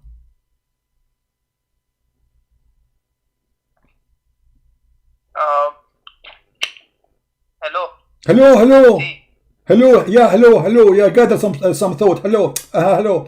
Do you hear me? Hello. How many times you said to me hello? How are? So all this time you are, like don't recall Muslim, fake Muslims. So supposedly you are the real Muslim, and in 2 seconds we discover you are not real Muslim. You are not willing to follow the Quran.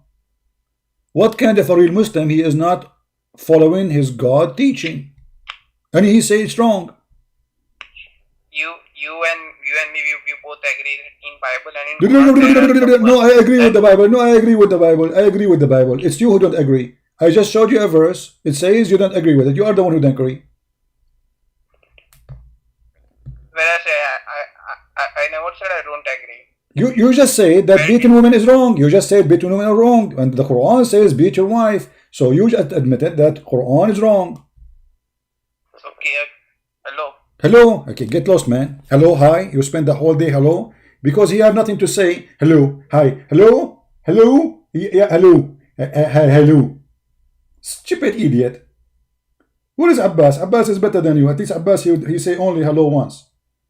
Let us call Abbas again. Abbas, are you there, Abbas? That is the real comedy, And the funny. When they say to me, you call only stupid Muslims. Okay, where is the smart one? Is it my fault?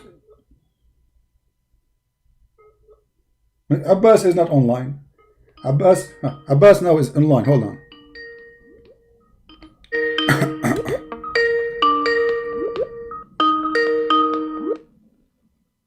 Hello. Hey Abbas, how are you? Are you driving? I am actually, yes. How I know? I must be a prophet of Allah, brother. So Abbas, do you want to tell me? What's wrong with driving? I drive for Uber. So what's wrong with driving? No, I'm not saying anything. But you make it. No, I'm not saying that. I'm saying always you use that as an excuse not to answer me.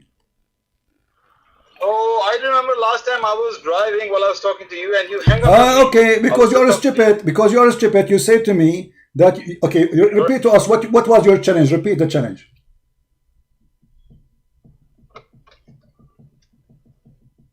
No. You're breaking up.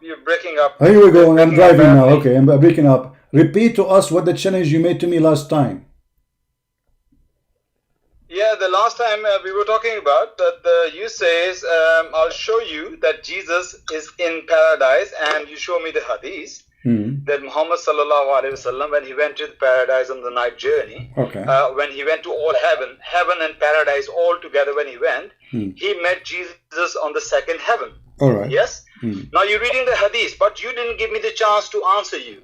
I love to see you to put that hadith on the screen, and let's go on with that hadith. Okay. Will you do that? Okay. Where is the paradise located?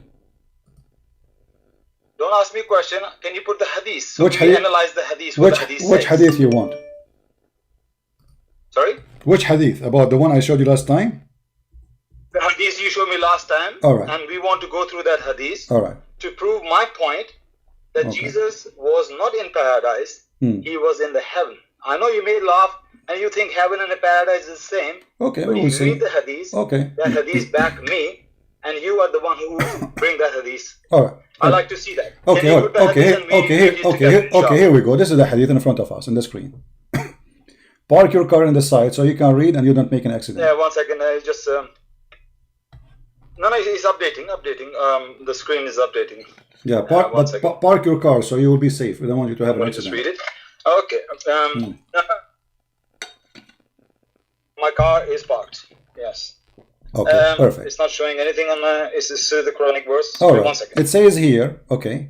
Just when Muhammad he went to the sky to the I was heaven. very wanted you just the way you ran last time. I thought probably you realized your mistake, so you ran. Let us see who. But if you didn't realize it, then I will expose your mistake. But before, you know, I want you to make it clear, Abbas. No problem, Abbas. Before we can, Abbas, shut up for a second, man. I want you to make it clear. I want you to make it clear your claim. I want your claim to be clear. So you later you will not say I did not say that. I did not mean that. Make it clear. I'm listening. I said that Jesus was not in paradise. You say I'll show you the hadith, and the hadith proves your point, and that Jesus is in paradise. Yes, Okay. that's what you said. Okay. Where was Isa? Where was Jesus according to you? No, make it clear. Where was Jesus according to you? Sorry? Where was Jesus according to you? Are you running away from us? Where was Jesus according to you? Let me finish this hadith. No. Before we go to the hadith, make the claim clear. We will read the hadith. No. I have to make it clear because you are a sneaky person. You try to say I did not say that. So what you will lose? Make it clear. Where Jesus was located in the heaven. Where he was located. For the third time, I made my point. No, you did not. I want you to tell me he was located where. Where he was located and where he was not located. Guys, he realized his error and now he's running from me. No, I'm just asking you to. You see, you are stupid now. I'm asking you to make it clear. That's all. I'm asking you to talk more. Tell us more. Where Jesus is located. For the third time, I'm saying that Jesus was not in paradise. Where in heaven?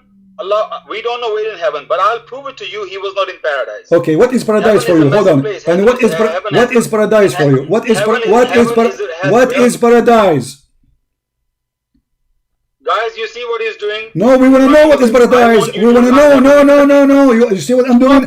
I'm putting you in the corner. No, we need to know. You said he is not in paradise. That means you know where is paradise. What is paradise? The hadith is telling us that he's not in paradise. No. Tell me where he was. No. I want you to tell me where is paradise. When you say paradise, what is paradise?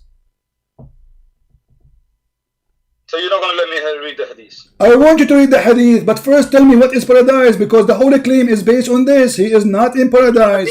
So I'm asking you, where is paradise? Hadith will answer you. No.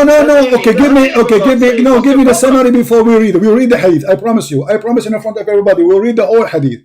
I want you to tell me where is paradise. Where is paradise? I would be the biggest. Believe in your promises. You play with words all the time. Abdul, potato. I feel sorry for your wife, man. What kind of a man you are? Why you don't make it simple? Tell me where is paradise. You say Jesus is not in paradise. Okay, tell us where is paradise. If you are a man enough to give me 2 minutes to make my point, then you can ask me many questions. Go ahead. Keep repeating the same question. I will give you 10 minutes. Here we go. I'm going to go to the kitchen. You speak as much as you want, but I want you to tell me. I want you to tell me what is paradise. I'm not going to talk. No, go. What is paradise? The hadith is telling us that. No problem. What the hadith told you. Tell me what paradise. Tell me where is paradise. Where is paradise? Paradise, if you look up the sky, is towards the right, about 20, like 2 o'clock, 2 o'clock, you just go straight, and then you turn left, and there will be a person standing there. He will guide you to the arrow, and you follow the arrow. That's paradise. What kind of nonsense? You are making fun of your prophet right now. So if we follow that arrow, we will find Muhammad there now. Okay, so are you going to answer as a man or as a child? Where is paradise? Because you are saying Jesus is not in paradise. So where is paradise? So you're not going to give me a chance to speak. I'm asking you, man, you idiot. What's wrong with you? Guys, I am not giving him a chance. I am giving you all the chance. I will give you 10 minutes to tell us where is paradise. Here we go. I'm not going to talk unless you change the topic. Where is paradise? Where is paradise? No, because when I get you busted, you will say I did not say that. I know you. This is why I'm asking you. Give me a chance. You keep saying that. No, you coward. No, you potato. No, you coward. No, you coward. No, okay, tell us where is paradise. Okay, guys, why you don't want to tell us where is paradise? Are you saying you do not know where it is? I already told you I don't know where it is. I don't know where paradise is. So how you know Jesus was not there? Guys, he do not know where is paradise, but he knew that Jesus was not in paradise. Hadith is telling us. The hadith is telling you, okay, tell me what the hadith says, that where is paradise? You just said, you stupid idiot, you just said you do not know where paradise is. And now you are saying to us, the hadith will tell us where paradise is? Are you stupid or what? The answer to your question is, I don't know the location of where the paradise is. I'm not asking you location. Abdul, there's no paradise exist at all. This is not the question. The question, according to Islam, according to your prophet, where is paradise? Because you said Jesus was not and he is not in paradise. Okay, based on what you decide that Jesus is not in paradise? This is the question, because that means you know what is paradise. Otherwise, how you know that Jesus was not in the paradise? You see, this is what you do. You play with words. Why are you not giving me a chance to speak? What are you afraid of? Why you are not going to answer? What are you afraid of? Am I going to answer the way you want me to answer? No, because this is the whole challenge is about where is paradise, because you are saying Jesus. Okay, let us say, okay, hold on. If I say Abbas in this house, okay, and then you say to me this house is not paradise, okay, that's mean you know what is paradise. So what is paradise? The question, basic question is, I say Jesus is not in paradise. Okay, that's mean you know. That's mean you know. That's mean you. Okay, that's mean. That's mean. Jesus was. He didn't meet him in a paradise. Abdul, but that's mean you know what is paradise. Do you know? In order to say Jesus was not in paradise, then you should have information about paradise, correct? Okay, let me make my point and let people judge. No. You will make your point. You will make your point. What is the formation? No, before you talk, because later you will say you did not say that. I know you. You are a coward, as your prophet. Now, what is paradise? What do you know? What do you know about? You can expose me on that. What do you know about paradise? Tell us what is paradise. Tell us what is paradise before you tell us Jesus is not in paradise. What is paradise? Okay. If you're asking about the location of the paradise, I don't know. But I know for sure. Okay, what is paradise? Muhammad met Jesus. Okay, where is paradise? Okay, where is paradise? Where is paradise? Where? Okay, no problem. Okay, no problem. What is paradise? What is paradise? Oh, I see. What is paradise? Guys, please read this hadith yourself. This coward is never going to give me a chance. See the coward? See the coward? So the coward, you are liar. Then you do not know anything about paradise, but you are saying Jesus is not in paradise. Do you know anything about paradise? You keep asking me. You keep asking me question after question, but you're not letting me. No, I'm not asking you a question because this is the topic. Is about paradise. You are saying Jesus is not in paradise. Last chance for the coward prince. You are the coward son of Muta. You are the coward son of Muta, and you have no dignity. This is a proof to me that you are son of Muta, man. Because if you are a man, you will tell us your knowledge, share your knowledge. What do you know about paradise? You don't know anything. Calling people names doesn't make you. I'm not calling you names. Your prophet, he ordered you to be a son of Muta. Listen, you are a coward. You call me to give you an answer. Oh, what I'm asking you. You are saying Jesus is not in paradise. Okay, what is paradise? To be sure that Jesus is in the paradise. Do you know where paradise is? You said I do not know the location. So how you know that this is not paradise? And let me remind people that you bring this hadith to prove me that Jesus was in paradise. Yes? My friend, I am proving to you. I'm proving that you are a donkey. This is what I prove. Now, I'm not going to talk no more. Read the hadith. Read the hadith and read the hadith. Read the hadith and let us laugh. Okay, go. You say this hadith will prove to us that Jesus is not in paradise. Okay, go ahead. Tell us how. I'm listening. I give up my question. Inshallah, alhamdulillah. Okay. Inshallah. You give me a chance, mashallah. No, you didn't give up your question. Your question was not relative to that. Anyway, now this hadith tells us that Muhammad went on the night journey. Let me speak now, please. So he went on a night journey and he met many different prophets, and then he met Jesus on the second heaven. Then hadith carried on. I want you to bring it to the end of the hadith, please. Can you bring to the hadith to the end to make my point? All right. Because hadith is very long. It will take 10 minutes to maybe read it. Then Muhammad met Allah subhanahu wa ta'ala. He gave him, Moses told him, no, go back and ask for less and less. In the end, it became 5 salah. Now, can you go to the right of the end of this hadith, please? I didn't speak the end of this hadith. The end? Okay, here we go. So all people can see what I'm trying to say here. Okay, this is the end. So after all that, can you go to the end of the hadith, please? This is the end, okay. Can you roll down? See, can Can you roll hadith down? Okay, I went. Okay. Basically, last 4 or 5 lines will tell us. Okay. So he went to the heaven, he went to Sidratul Muntaha, above the heaven, he met Allah subhanahu wa ta'ala. Then in the end, what happened in Tawheed? Obligatory prayer. 2 vessels were brought to me from Tuban. Now this is not the same hadith. This is not the same hadith. What hadith? I'll bring the hadith because this is not the same hadith. This is not the same hadith? What hadith you want? This is not the same. This is not the same hadith. This is not the same hadith what you showed me last time. This is Sahih Muslim. This is Sahih Muslim. This is Sahih Muslim, and this is Sahih Muslim. We talk about the same. Okay. No, I'll give you this. There are hadiths. There are many different narratives of the hadith. Oh, okay. Okay. Give me the one. Give me the one you want. Which one? Is it Sahih? Is it Sahih Muslim? I'm not saying it's wrong hadith. I'm not saying wrong. I'm saying, is it Sahih Muslim? Okay, the hadith you are talking about, the one I showed you, is it Sahih Muslim? The last time you show me, I'm not rejecting the hadith. Oh yeah, this is not the question, you idiot. Stop acting like I'm asking you. Okay, is it Sahih Muslim, the hadith you accept? The one to show you, the one you like. Is it Sahih Muslim?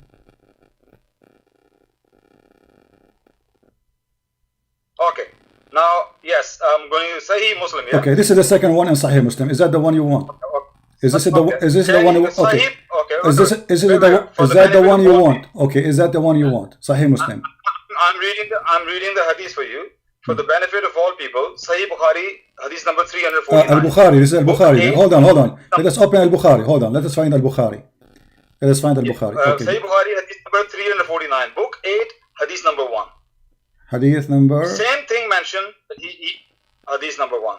Hadith Same number thing 1. mentioned that he met Adam, Idris, Moses, Jesus, and Abraham in the second heaven. Okay. The same hadith, and the hadith carried on. Sahih al-Bukhari, hadith number 1. Okay. Sahih al-Bukhari, book number 8. Hadith number 1. Or international number is 349. Hadith number 349. Do you want to put in the screen, or you want me to read from my? Hold on, no. I will put in the screen so everybody can see. Book number 8. Book number 8. Book. Hadith number 1. 8. Hadith 1. Hold on. Number 1. Yes. Give us a second. It's the same story mentioned. No problem. He went to the heaven. No problem, my friend. No problem. Let's see it, so we can see what are you talking about. Stop calling me friend. You stop calling me friend. You're going against the Bible. Don't call me friend. I'm not coming with the same teaching. You are not my friend. You are my joker. Here we go. Okay, so you're a hypocrite. Okay, here we go. This is the hadith you are talking about. Hold on. Okay, hold on.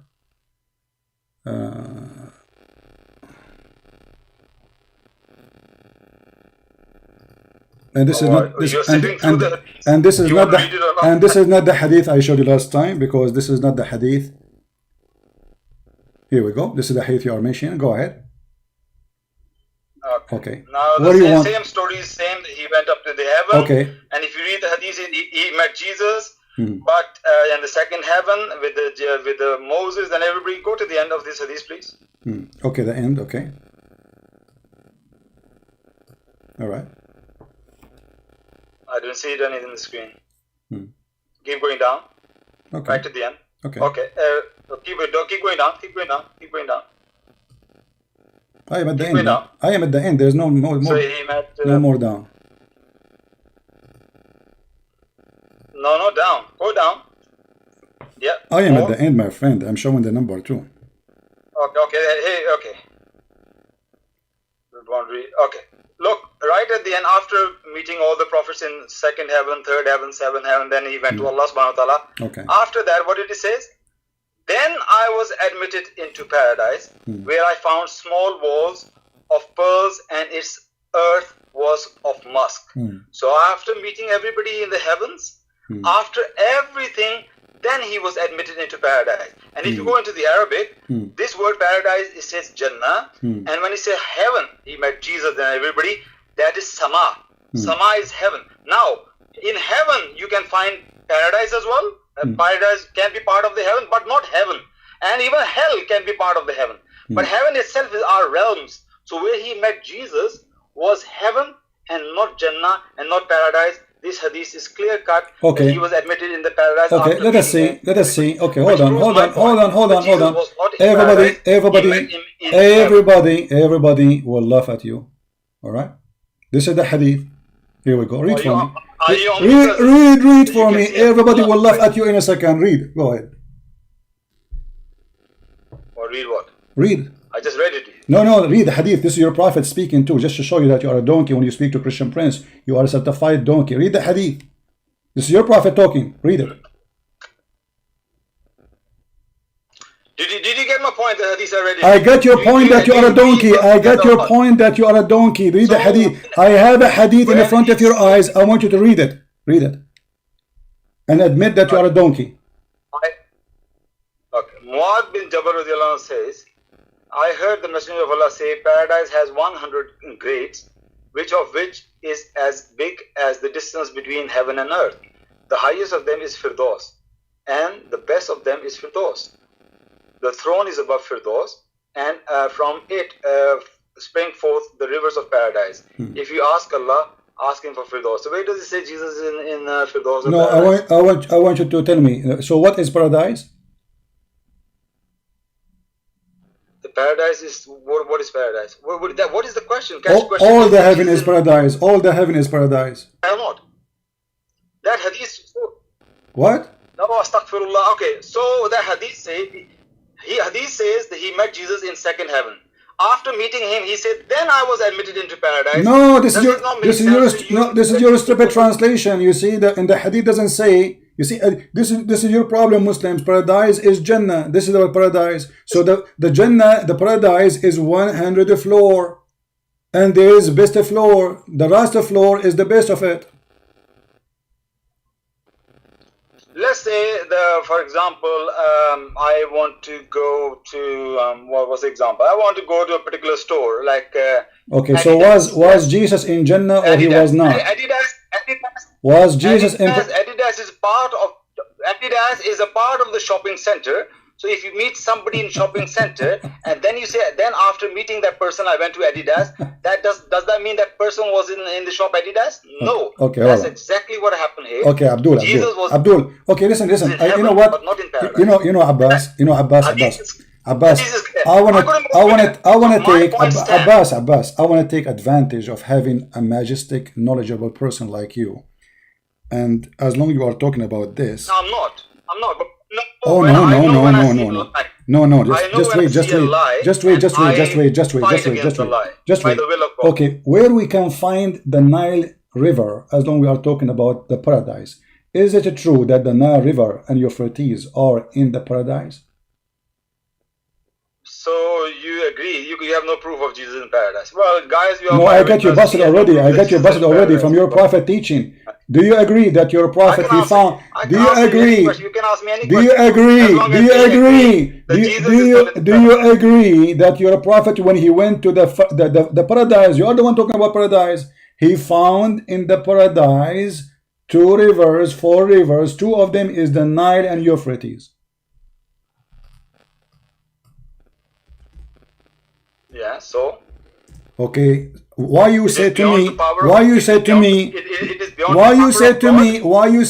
you do not know the location if we knew where they are? Because according to your stupid prophet, the Nile River and the Euphrates River is where the paradise. Here we go. You are the one who agree with that, and you said you agree with it. So how it is in heaven if the Nile is in Egypt? It's coming all the way from the heart of Africa, and the Euphrates is coming from Turkey. How your prophet, he said the Nile River and the Euphrates are the rivers of the highest floor in heaven. You are the one who mentioned Lot tree, aren't you? Yeah. Under the Lot tree there is 4 rivers, 2 of them hiding and 2 they are not. Muhammad asked Jibreel, what are these rivers? He replied, those 2 hiding rivers are the rivers of paradise. As regarded the 2 manifest ones, they are the Nile and Euphrates. You're breaking up badly. No, I'm not. No, I am not. You hear me very well. I can't hear you. No, you hear me. Stop being, don't hang up. How you stupid prophet, he think that the Nile River and the Euphrates River are coming from under the tree, which is the tree of Allah, which is in the seventh heaven, which you are saying to me, this is the highest floor, which is Jesus is not there according to you. No problem. How you are saying, how your prophet says such a stupid thing? Because according to this, Muhammad, he did not go to the sky. He went to the heart of Africa. In the same time, he found the Euphrates there too. Okay, what's the point you're making here through these hadith? What are these? Until now, Abbas, he do not know what the point, guys. Abbas, until now, he do not know what the point. How Muhammad he went to the seventh heaven? How he went from gate number 1, gate number 2, gate number 3, gate number 4, and then how you are saying that Jesus was not in paradise, which is heaven, but in the same time, in that paradise, we find that the Nile River and the Euphrates is coming from there. Did your prophet really go to Africa, or he went to the seventh heaven? Bring the hadith a little bit down. Let me read you what's the point you're making it, because I'm reading it. Here we go. It's in front of you. It's in front of you. It's in front of you. It's in front of you. So you saying the hadith says the Euphrates River and Nile River are in heaven and in paradise. That's what you're saying? Mm-hmm. Okay. Did you get my point that I said to you, paradise is part of heaven, but all heaven is not paradise. Because the hell is also in heaven. Okay, what is the word? When you say Abdul, you know, you are trying to find thought to answer. How the Nile River and Euphrates, they end in the seventh heaven? Okay, I'm going to say that again. I think you just ignore me what I said. Now, paradise is part of the realms of the heavens. This is not the question now. This is not the question. This is not the question. How the Nile River stop running away. People are laughing and dying at the stupid lie of Muhammad. Obviously, he did not go anywhere. He did not know where the Nile River is. He did not know where Euphrates is. And this guy is making up a story. Did your prophet found? You are claiming to be all-knowing God. You know everybody's laughing and dying. No, we knew where is Nile River. I do not need to be God to know where is the Nile River is. I do not need to be God. Okay, all right. So this is a different question now. No, this is not a different question. No, that's not a different question. You said that Muhammad, he went to the last heaven. Did you say that? Yes. Okay, so what Muhammad he found in that location, which is Jesus is not there, right? Okay, what he found there, he found the Nile River and the Euphrates. He says then after that he went to paradise in the hadith. No problem, no problem. He went to paradise. Okay, now he is in paradise. It's just, man, just come on. Speak like an adult. He is now in paradise. Okay, he entered paradise. He opened the door of paradise. And he asked Jibreel, what is this? He said, those are rivers. He said, what rivers? What they are? He said, the one, there is two hiding and there is one they are not hiding. The one which are not hiding, they are Nile and Euphrates. Where Muhammad he went. Okay.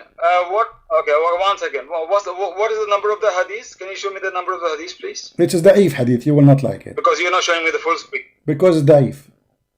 Doesn't matter. I just want to read it. You making the point? I want to read it. Do you accept the hadith before I show you the number? Do you accept the hadith before I show you the number? Of the hadith because you're not showing me the do you make a promise if it's da'if you will accept it? Do you make a promise if it's da'if still you will accept it? Your promises, your promises. Do you promise? Allahu Akbar Kabira. Are you going to say it's da'if? Listen. Are you going to say? Are you going to say it's da'if? Okay, this is okay. Abdul Potato. I never said that. Abdul, this is potato. This is Sahih Muslim, and I can show it to you from Sahih Bukhari. Now read it. You are Sahih Muslim, hadith number 164. Sahih Muslim 164. No, you said that. Everybody heard you. Everybody heard you. You are the one who said that if the Prophet he say to you to order your wife to do breastfeeding for adult, it's okay for you. Everybody heard you. You said that. Now answer this one. Don't change the topic. Don't change the topic. It's recorded. It's recorded. It's recorded. It is there. I changed. Okay, you can go and get the. You can go Abbas and get the video and call me back and play it, and we will die laughing.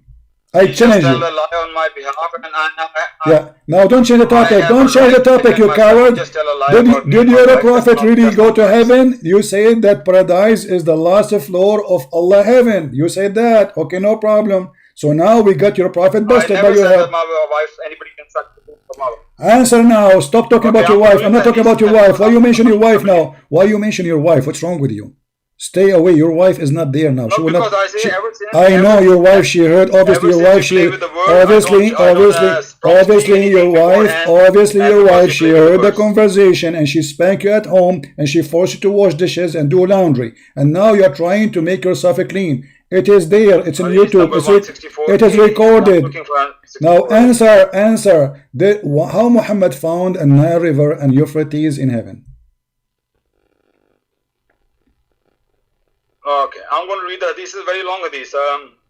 Why you need to read the whole hadith? Read here. The rest we don't care. It's the same story. He took him in the top of a flying mule. He went to the seventh heaven. He found Isa. He found etc. He found Moses. And then now he arrived to the last floor. And he found there a tree.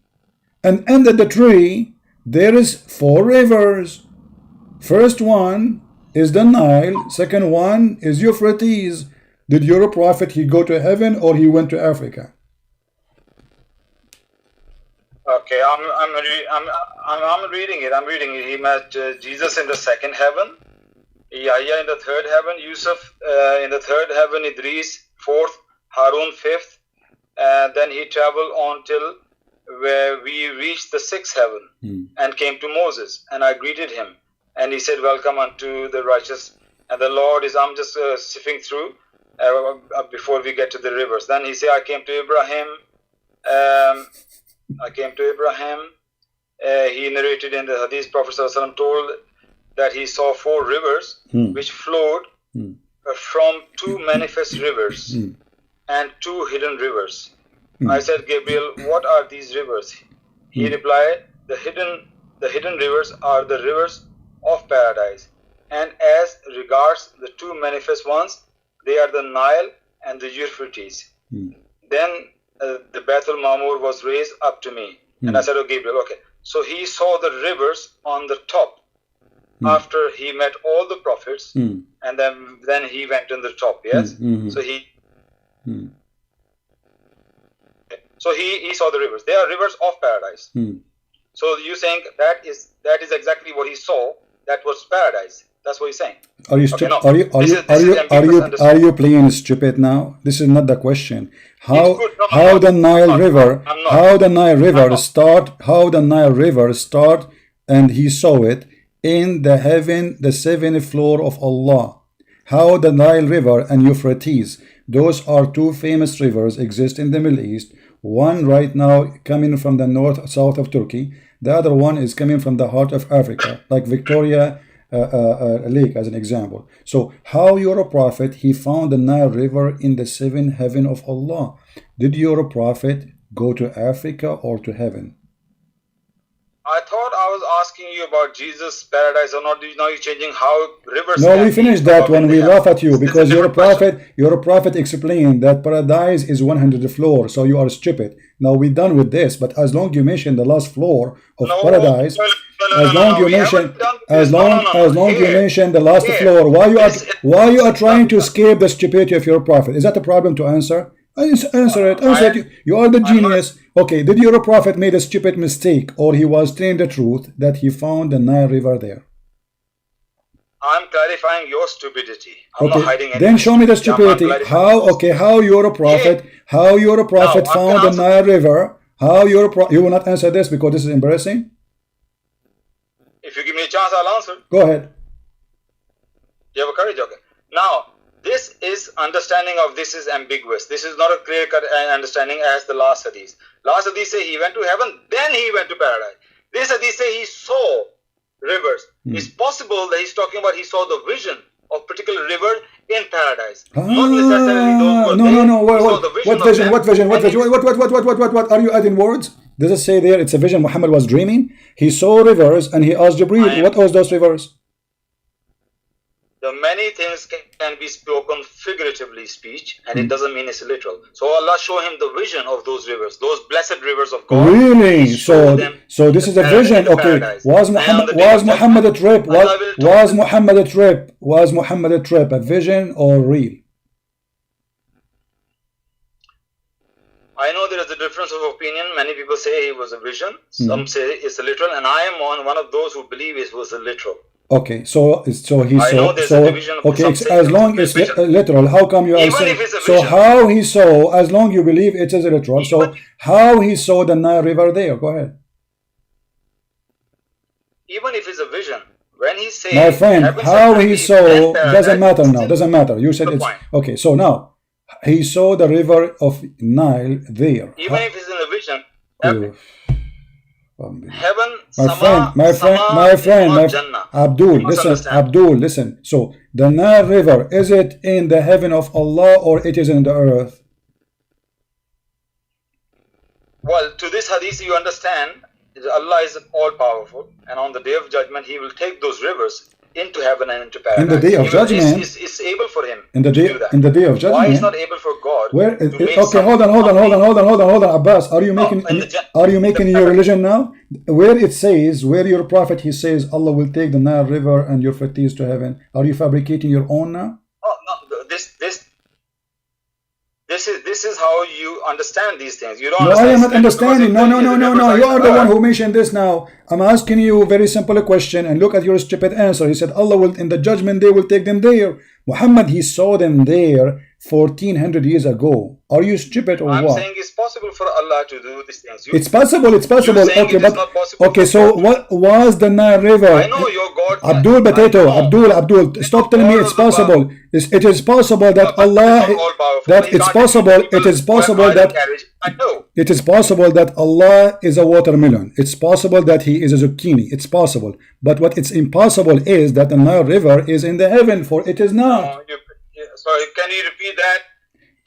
I said it is possible. It is possible that your God Allah is a watermelon or zucchini, but it is impossible to believe that the Nile River is in the sky, for it is not. It is in Africa. What a nonsensical statement. Well, answer me then.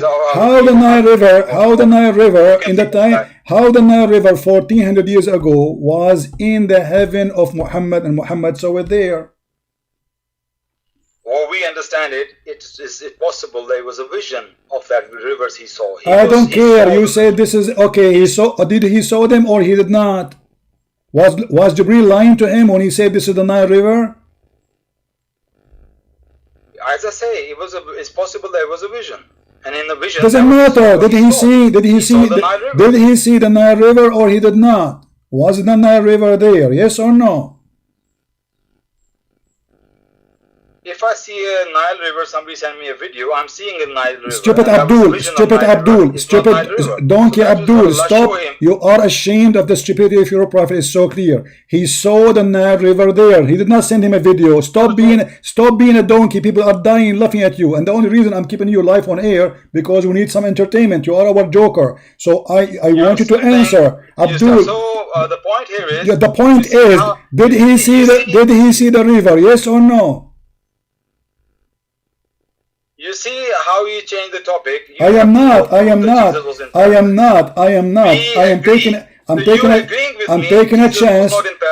I'm taking a chance to give you additional spank. Did Allah claim that the Nile River exists next to his house in the heaven? Yes or no? In the north of Syria, south of Turkey. North of Syria, south of Turkey. Okay. So he was in Syria and Africa together. Huh? So he was in Africa. He was in Syria and Africa at the same time. Exactly. We are laughing with you too. Muhammad is a donkey. Allahu Akbar.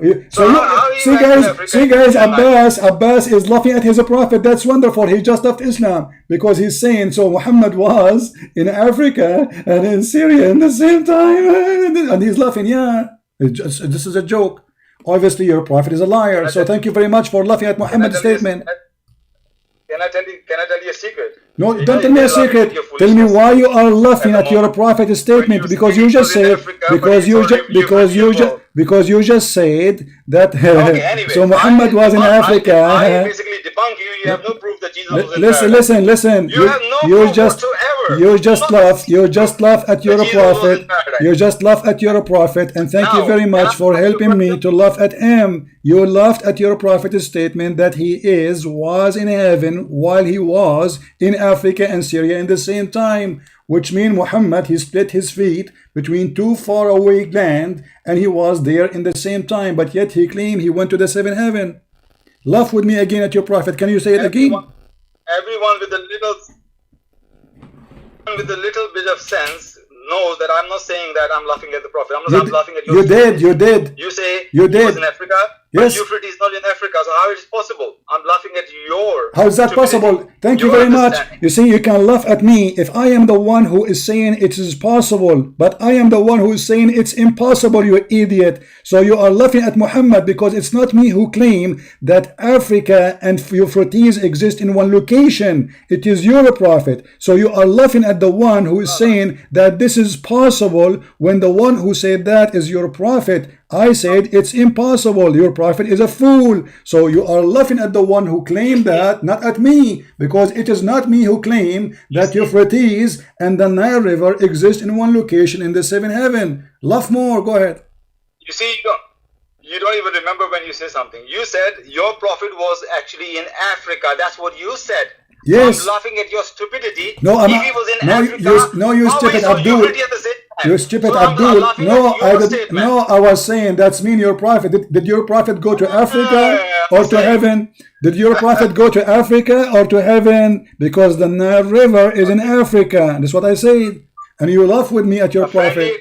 No, you didn't say that. You So said now, are you going to explain? Are you going? Anyway, Abdul, this is a stupid Abdul, I will give you last chance to explain. I'm not going to talk, really. I'm going to give you last chance how the Nile River and the Euphrates end in the heaven of Allah. People are listening. I'm not going to talk. Go ahead. Okay, I already answered. I'm going to give you a last chance to show me where Jesus is in paradise. Can you? I just did. Stupid. Last chance. It's a challenge. No. Just go. Nice entertainment. This is why I say Abbas is the best to love. You cannot find better than Abbas to call you so you can enjoy the best entertainment in the world. So look what we end. We end with religion believing garbage. They don't know even what paradise is. They do not know what heaven is. They do not know what they are talking about. And obviously Muhammad, he is a liar. He never been anywhere. Even Aisha, she said he was next to me all night. And always Muhammad, when he do things, nobody see it. He went to seventh heaven, nobody see it. Allah sent him a donkey, nobody see it.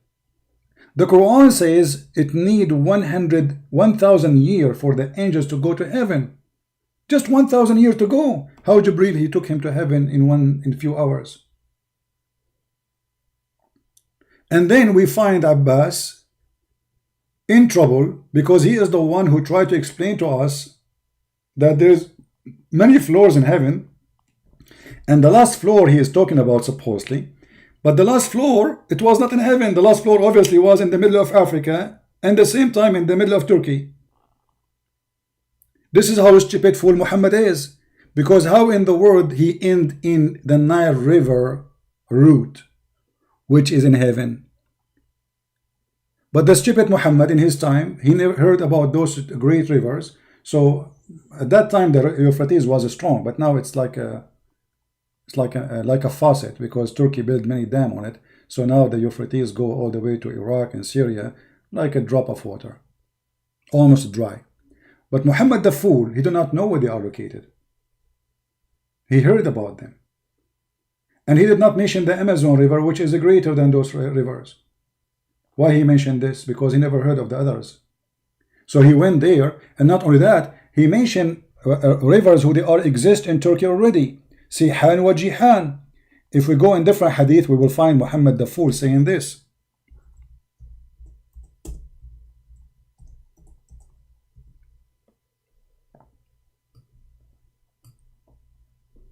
Sihan and Jihan, those are rivers next to Euphrates. Actually, they are from like they supply Euphrates with some water. They are little tiny rivers. So the stupid Muhammad, he made the rivers of Sihan and Jihan and Euphrates and the Nile from the rivers of paradise. But all of those rivers are in the ground and earth. Do you see it? This is why we laugh at this cult. Everybody, you know, if Muhammad is a prophet, how he says such a statement? Obviously, his journey to what he called paradise, it was a hoax. It is a lie. And what I like about Muhammad, that he is a person, when he talk, he do poo-poo. He don't speak. So the more he talk, the more poo-poo come. And the more he help us to expose him to be a false prophet.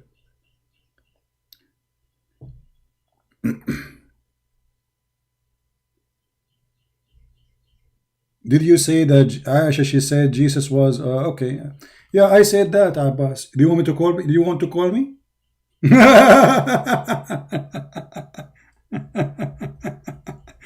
Abbas, do you want to call me? And I will make everybody laugh at you. We will make a video about this, Aisha exposing Muhammad.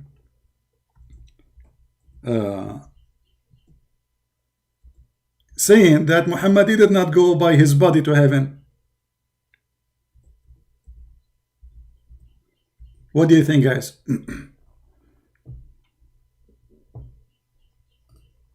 Or Abbas, do you want to call me so we can laugh now? Do you like to call me again so we can die laughing, Abbas? About what Aisha, she said, that Muhammad, he did not go with his body anywhere.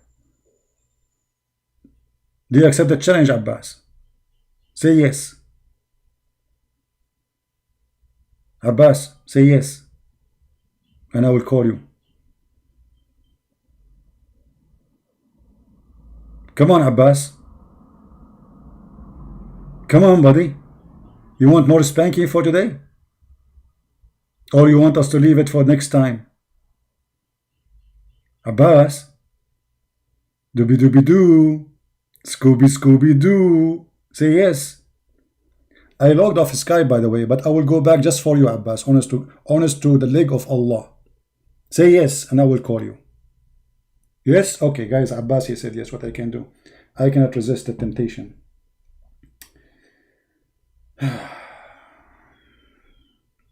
Okay, Abbas.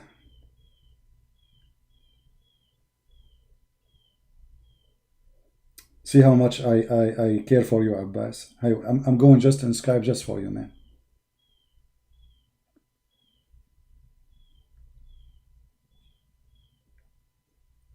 I'm sure many people, they are enjoying this. Okay, Abbas, let me call you.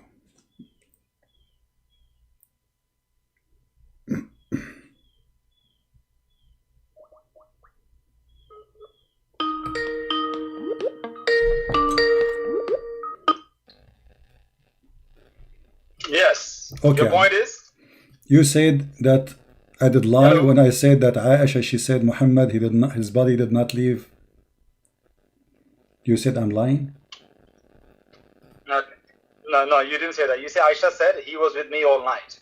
That's what he said. It's Yeah, true. well, if his body is with me, he's with me all night. No. You said yeah. So according to you, Okay. So Aisha okay. said he was with Okay. me Hold all on. night. Okay. He He was with her. night, Okay. yes? Okay. If you are laying down next to your wife all night, is she saying that you are with me all night? Yeah, of course. Yes, that's right. But that is silly, what you said there. What? And you call yourself a scholar of Islam. Why is silly? Why is silly? I'm telling you, listen to me. Okay. Because this night journey took place in Makkah. So Isra came in Makkah. And Aisha didn't move to Muhammad ﷺ until he moved to Medina. She lived with him in Medina, not in Makkah. So this is so silly. If you have a little knowledge of Islam, you know that doesn't make any sense. Okay. Hold on. That's my point. But was Muhammad with Aisha in Mecca or he was not? Isn't it? She lived with him Didn't Muhammad in Medina. Okay, She didn't hold on. Muhammad, he did not live with Aisha anytime in Mecca. He didn't live with Aisha. She didn't move with him because she moved with him when she was 9, according to Hadith. Yes, 9, and that took place in Medina. Who said that she did not live until 9? That's what I'm saying. Who said that? It's the all history. All history of Islam. No, he did marry her at the age of 6. She is his wife, but he have intercourse at the age of 9. So he was She moved with him in Medina. he was playing. She moved with him in Medina. Hold on. Okay, hold on. Okay. Okay. You see, I'm going to show everybody that you are stupid officially, because if Aisha, she was not with him, how Aisha, she say he did not go by his body? So what she meant by that? How she knew?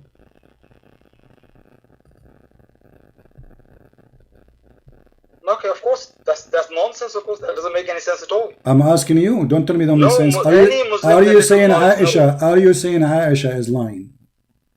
This is just a common knowledge in Islam. I can show you there are many ahadith about that. When he was in Medina, then Aisha came and moved. This is not the question. Now, we will go there. Not in Makkah, but you are making. We will go there. I'm asking you now. How Aisha, if she was not living with him, she knew that the Prophet did not go to heaven if she is not next to him?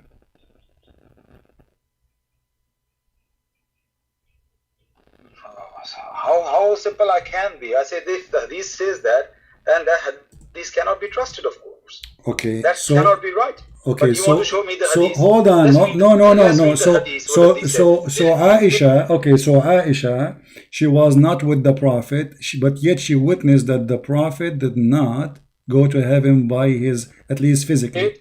Okay. Is it possible that Aisha is fabricating or lying, or maybe this is what Muhammad told her? Or she is so young, maybe she was asleep snoring? Aisha radiallahu anha, a mother of the believers, have no reason to say such a blatant lie, since she knows Muhammad sallallahu alaihi wasallam warned all the Muslims, do not lie upon me, otherwise you will be in hell. She would never say anything which is lie. You see, for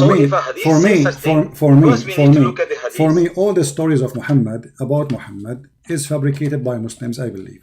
Secondly, if Aisha, she is saying that regardless if she was living with him or not, that means Aisha, she was with him. That means all the stories Muslims, they taught us about where Aisha was located at that time is a lie, and the age of her marriage was a lie. And in the same time, if she was, hold on, and if she was trained what Muhammad told her, that even make it more horrible. Because if Aisha, she is the first witness, and Muhammad, he told you, خذوا نصف دينكم من هذه الحميراء, took your half of your religion from this red-head woman. So if the red-head woman who is giving you a bunch of lies, and one of those lies that Muhammad did not go to heaven, why Muhammad, he ordered the Muslims to take your religion from her? Do you see, you talk to many Muslims. I told you last time before as well. I can see through you, what exactly you are. See through like X-ray. I can see through you. I know exactly what you're doing right now. What I'm doing. I want you to show me the hadith where she say I was lying next to him and he go nowhere. No, you see, for me, I did not say. I did not. You see. Show me that. Hold on. Don't play with me. I just explained to you what Aisha, she said. That Aisha, she said that he went by his spirit, not by his soul. But this is mean that Aisha, she is saying that his body was next to me. Otherwise, how Aisha, she knew? Yeah, exactly. Show me the hadith, please. Okay, here we go. This is I never read the hadith. This is Tafsir al-Quran. Okay, this is Tafsir al-Quran. This is Ibn Kathir. I will put it for you on the screen. All right. And this is Aisha speaking. It says here, let's see.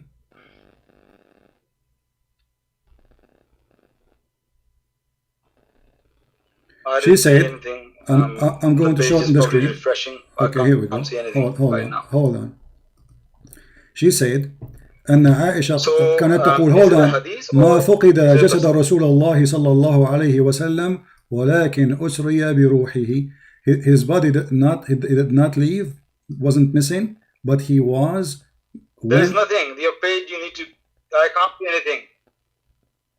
It's in front of you. Will take time, maybe. Take your time. So this is Tafsir Ibn Kathir, page number 433, the chapter of Al-Isra, verse number 1. Aisha, the first thing in there it says, the first thing in the page, Aisha, she said that the body of the Prophet was there, was not missing, but he went up to heaven by his spirit, by his soul. So if it was not there, and she is the one who is confirming it wasn't missing, so that means Aisha, she was there, because how she is saying it wasn't missing? Who is the one who checked it in the middle of the night? So okay. Who is the one? Abbas. Who is going to find? Yeah. Who is the one who will find a missing person in the middle of the night? Isn't it his wife? Okay, I want to clear one thing. So is the Arabic doesn't say that he was next to me. No, it doesn't say that. No, it says, I'm translating Does to it you. say that? Hold on, I'm translating to you. His body was not missing, but it was his soul which went up to heaven. So وَمَا فُقِدَ, it wasn't missing his body. She said his body, the word body. So his body is next to her. Okay. Because how Aisha, she knew what happened in the middle of the night if she is not with him. Oh, okay. Now the complete picture has completely changed now. I'll tell you why. Why? If she say he was next to me, then that means she is saying that I was present there.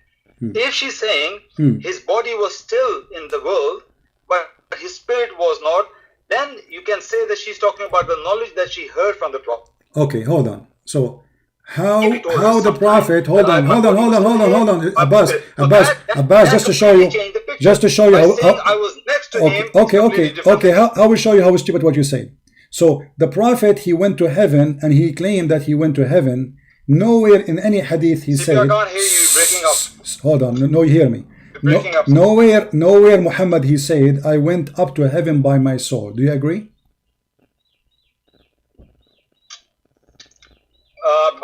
By my soul, in my knowledge, no. Okay, so Muhammad himself, he is not. Okay, so that means Muhammad is not aware. Hold on, that means Muhammad in nowhere is aware that he was there, not physically, but maybe spiritual way. But Aisha, she confirmed that his body was not missed, and in order for Aisha to know that his body wasn't missed, we need to know who was next to him to be sure that he is not missed. Who is the one will be next to the Prophet in the bedroom? The wife. Who is the one reporting that his body was not missed? Aisha. So must be Aisha, she was with him at that time. Regardless if Muslim they say Aisha, she was in Mecca or in Medina, I don't care. Obviously Aisha was living with him during that time, and she is the one who reporting that his body was not missed. And Muhammad never said, no, I did not go there. What happened now? You're becoming your imagination. Okay, not my imagination. I want to explain to me who is the one who found the body. Okay, who is the one? Abbas.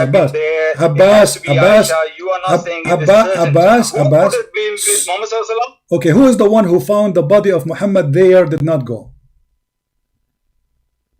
His wife Sauda.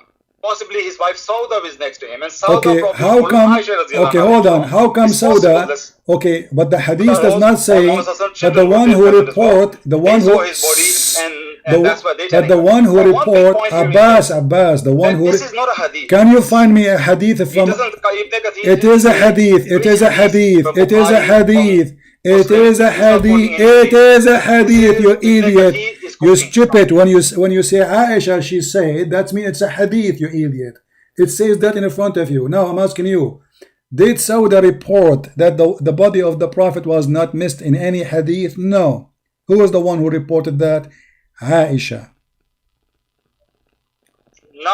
They're yes, and that's why I give you my answer. I don't know what you want from me to tell you more. No, I want to know how Aisha, if Muhammad never said, if Muhammad never said anywhere that I went there only spiritually, because you see Abbas,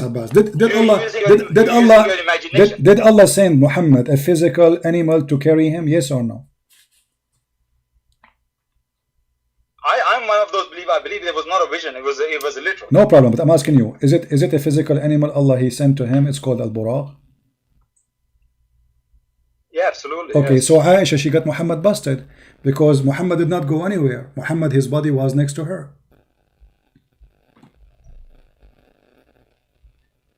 So this is okay. This is Ibn Kathir first of all to start with. It's a hadith. I'm going to challenge this against the Sahih Hadith. Sahih Hadith say he went physically. My friend. Hadith say, You see, you Muslims, you are the one who collect the hadith. You are the one who give us the hadith, and you are the one who print it, and then you say to us it's not correct. So why you collect it? Take care. anything is embarrassing. It proves that Muhammad is a fraud. It is not sahih, brother. Oh, for sure you will say it's not sahih because this one will get Muhammad busted. The woman, she just witnessed that he was there. Nobody missed his body. So it's very obvious that Muhammad's story, all of it is destroyed by one sentence from Aisha. Just one sentence from Aisha destroyed Muhammad's lie.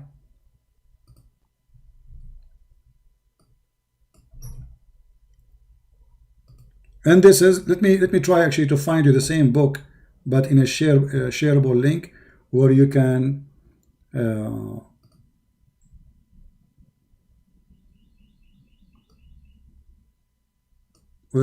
use Google translation, all of you. Give me a second, because this is Google page, and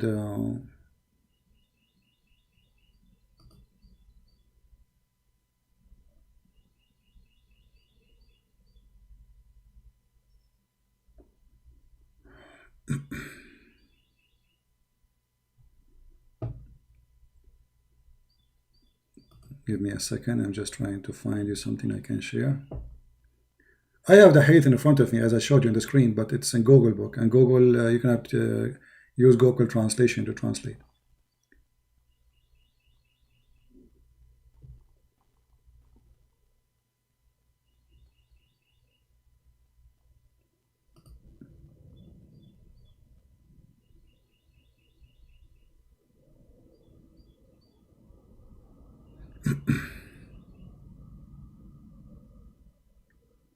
And look, now actually I found more reference which I can mention.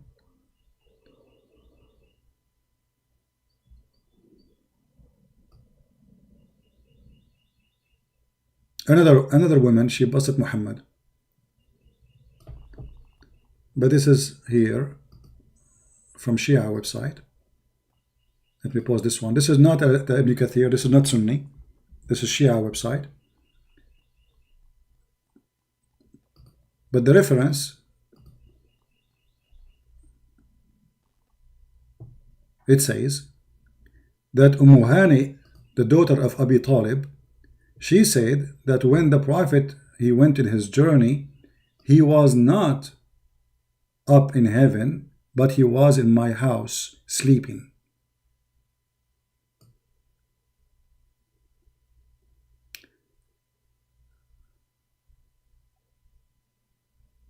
This is Hani.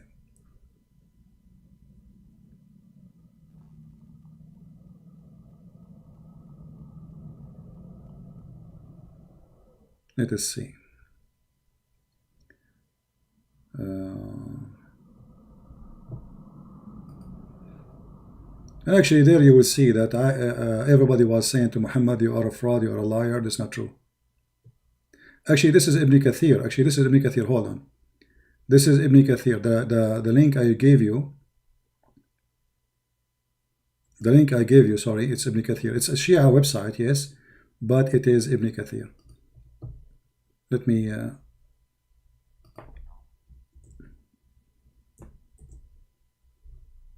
here we go.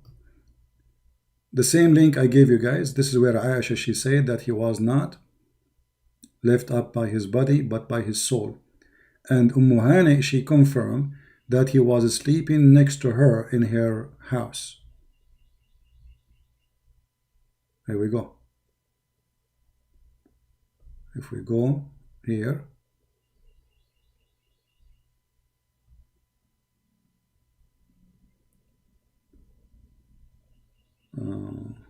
Actually, not only that, in Ibn Kathir it says, when Muhammad started telling this story about him going to heaven, many people, they left Islam. Let me do this. Let me use Google Translation. Give me a second.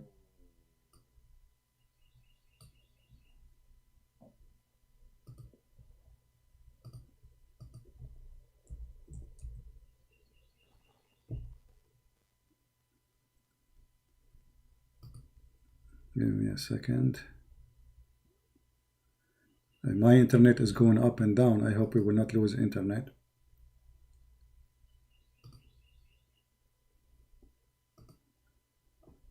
Okay, we will use Google Translation for this.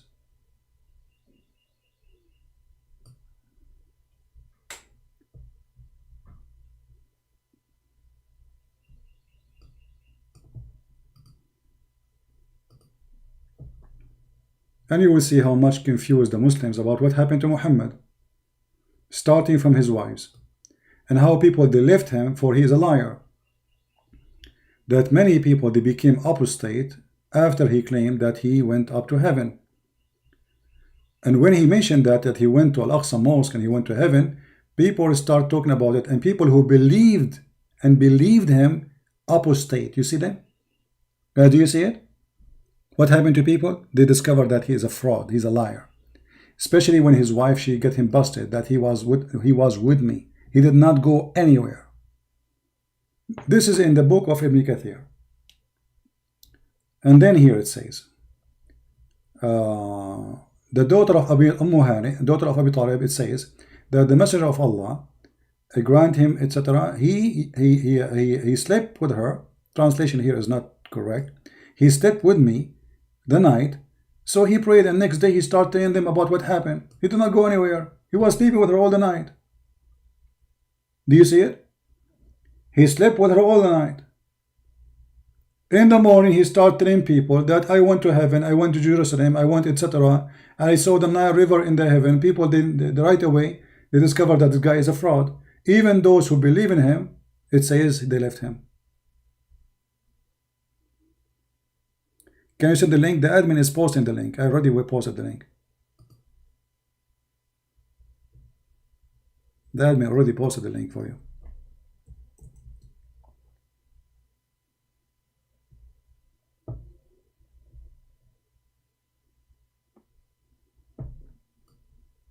And we can post it here again. Hold on.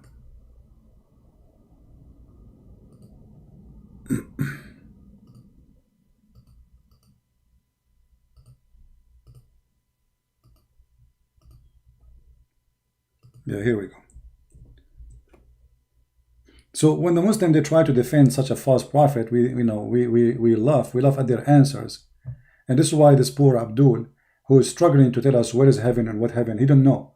All what he knew, that Muhammad told him that there is a 7th floor and there's 100th floor, and then in the 7th floor there's 4 rivers, and then we discovered that those rivers, all of them, they are earthy river. Obviously Muhammad is a fraud. He never went anywhere. Right? Yeah, anyway, I want to say thank you guys for being here. I hope we have a good time together today, and thank you for Abbas for giving us good entertainment, and for Fairuz. This guy is good to have him for entertainment too. We will call Fairuz. I will call you always, so I can hear you saying to me hello. Do you hear me? Hello, hello, hello. You are the best hello ever. All right, between all mankind. So all of you, thank you very much for being here, and I hope soon we will go live on air and we will have more fun, more time, and I will start posting short videos. I'm expecting you guys to translate, add subtitle, share it with your friends, and this is why we are making them short, to make it easy for everybody. Like the videos now we are making is very long, and even it's hard for some to download, for they have a low data. They cannot download such a long videos and then to upload it again and do editing. So we will make short videos to be sure that all of us, we can work as a team and we can do a good work together, exposing this false fraud liar Muhammad, who obviously cannot be trusted in anything. By the way, yesterday I went to heaven and I found I'm not sure if I should tell you what I found in the heaven of Allah yesterday. I found Hollywood there, and I found John Travolta, Michael Jackson, Monica Lewinsky, and Billy Clinton in the 4th floor. In the 5th floor, brother, I found Ivanka and her husband. Trump, he wasn't there because at that time he was on vacation in Florida. However, they showed me his house. It was in the 7th floor. He have the money. He got the honey. True story. Anyone can prove me wrong? All the Muslim will say, liar, liar. How come your prophet, he say all this garbage, you don't say to him, liar? Shame on you. None of what Muhammad say makes sense for a second, yet they debate about it, they fight up, they are willing to kill you for it. When all of it is not even a cartoon. Even cartoon doesn't fit. Cartoon of Mickey Mouse is more realistic than the stories of Muhammad. Thank you all for being here. May the Lord bless you. Until we see you soon again. Christ is Lord. Islam is false. And thank you for being here.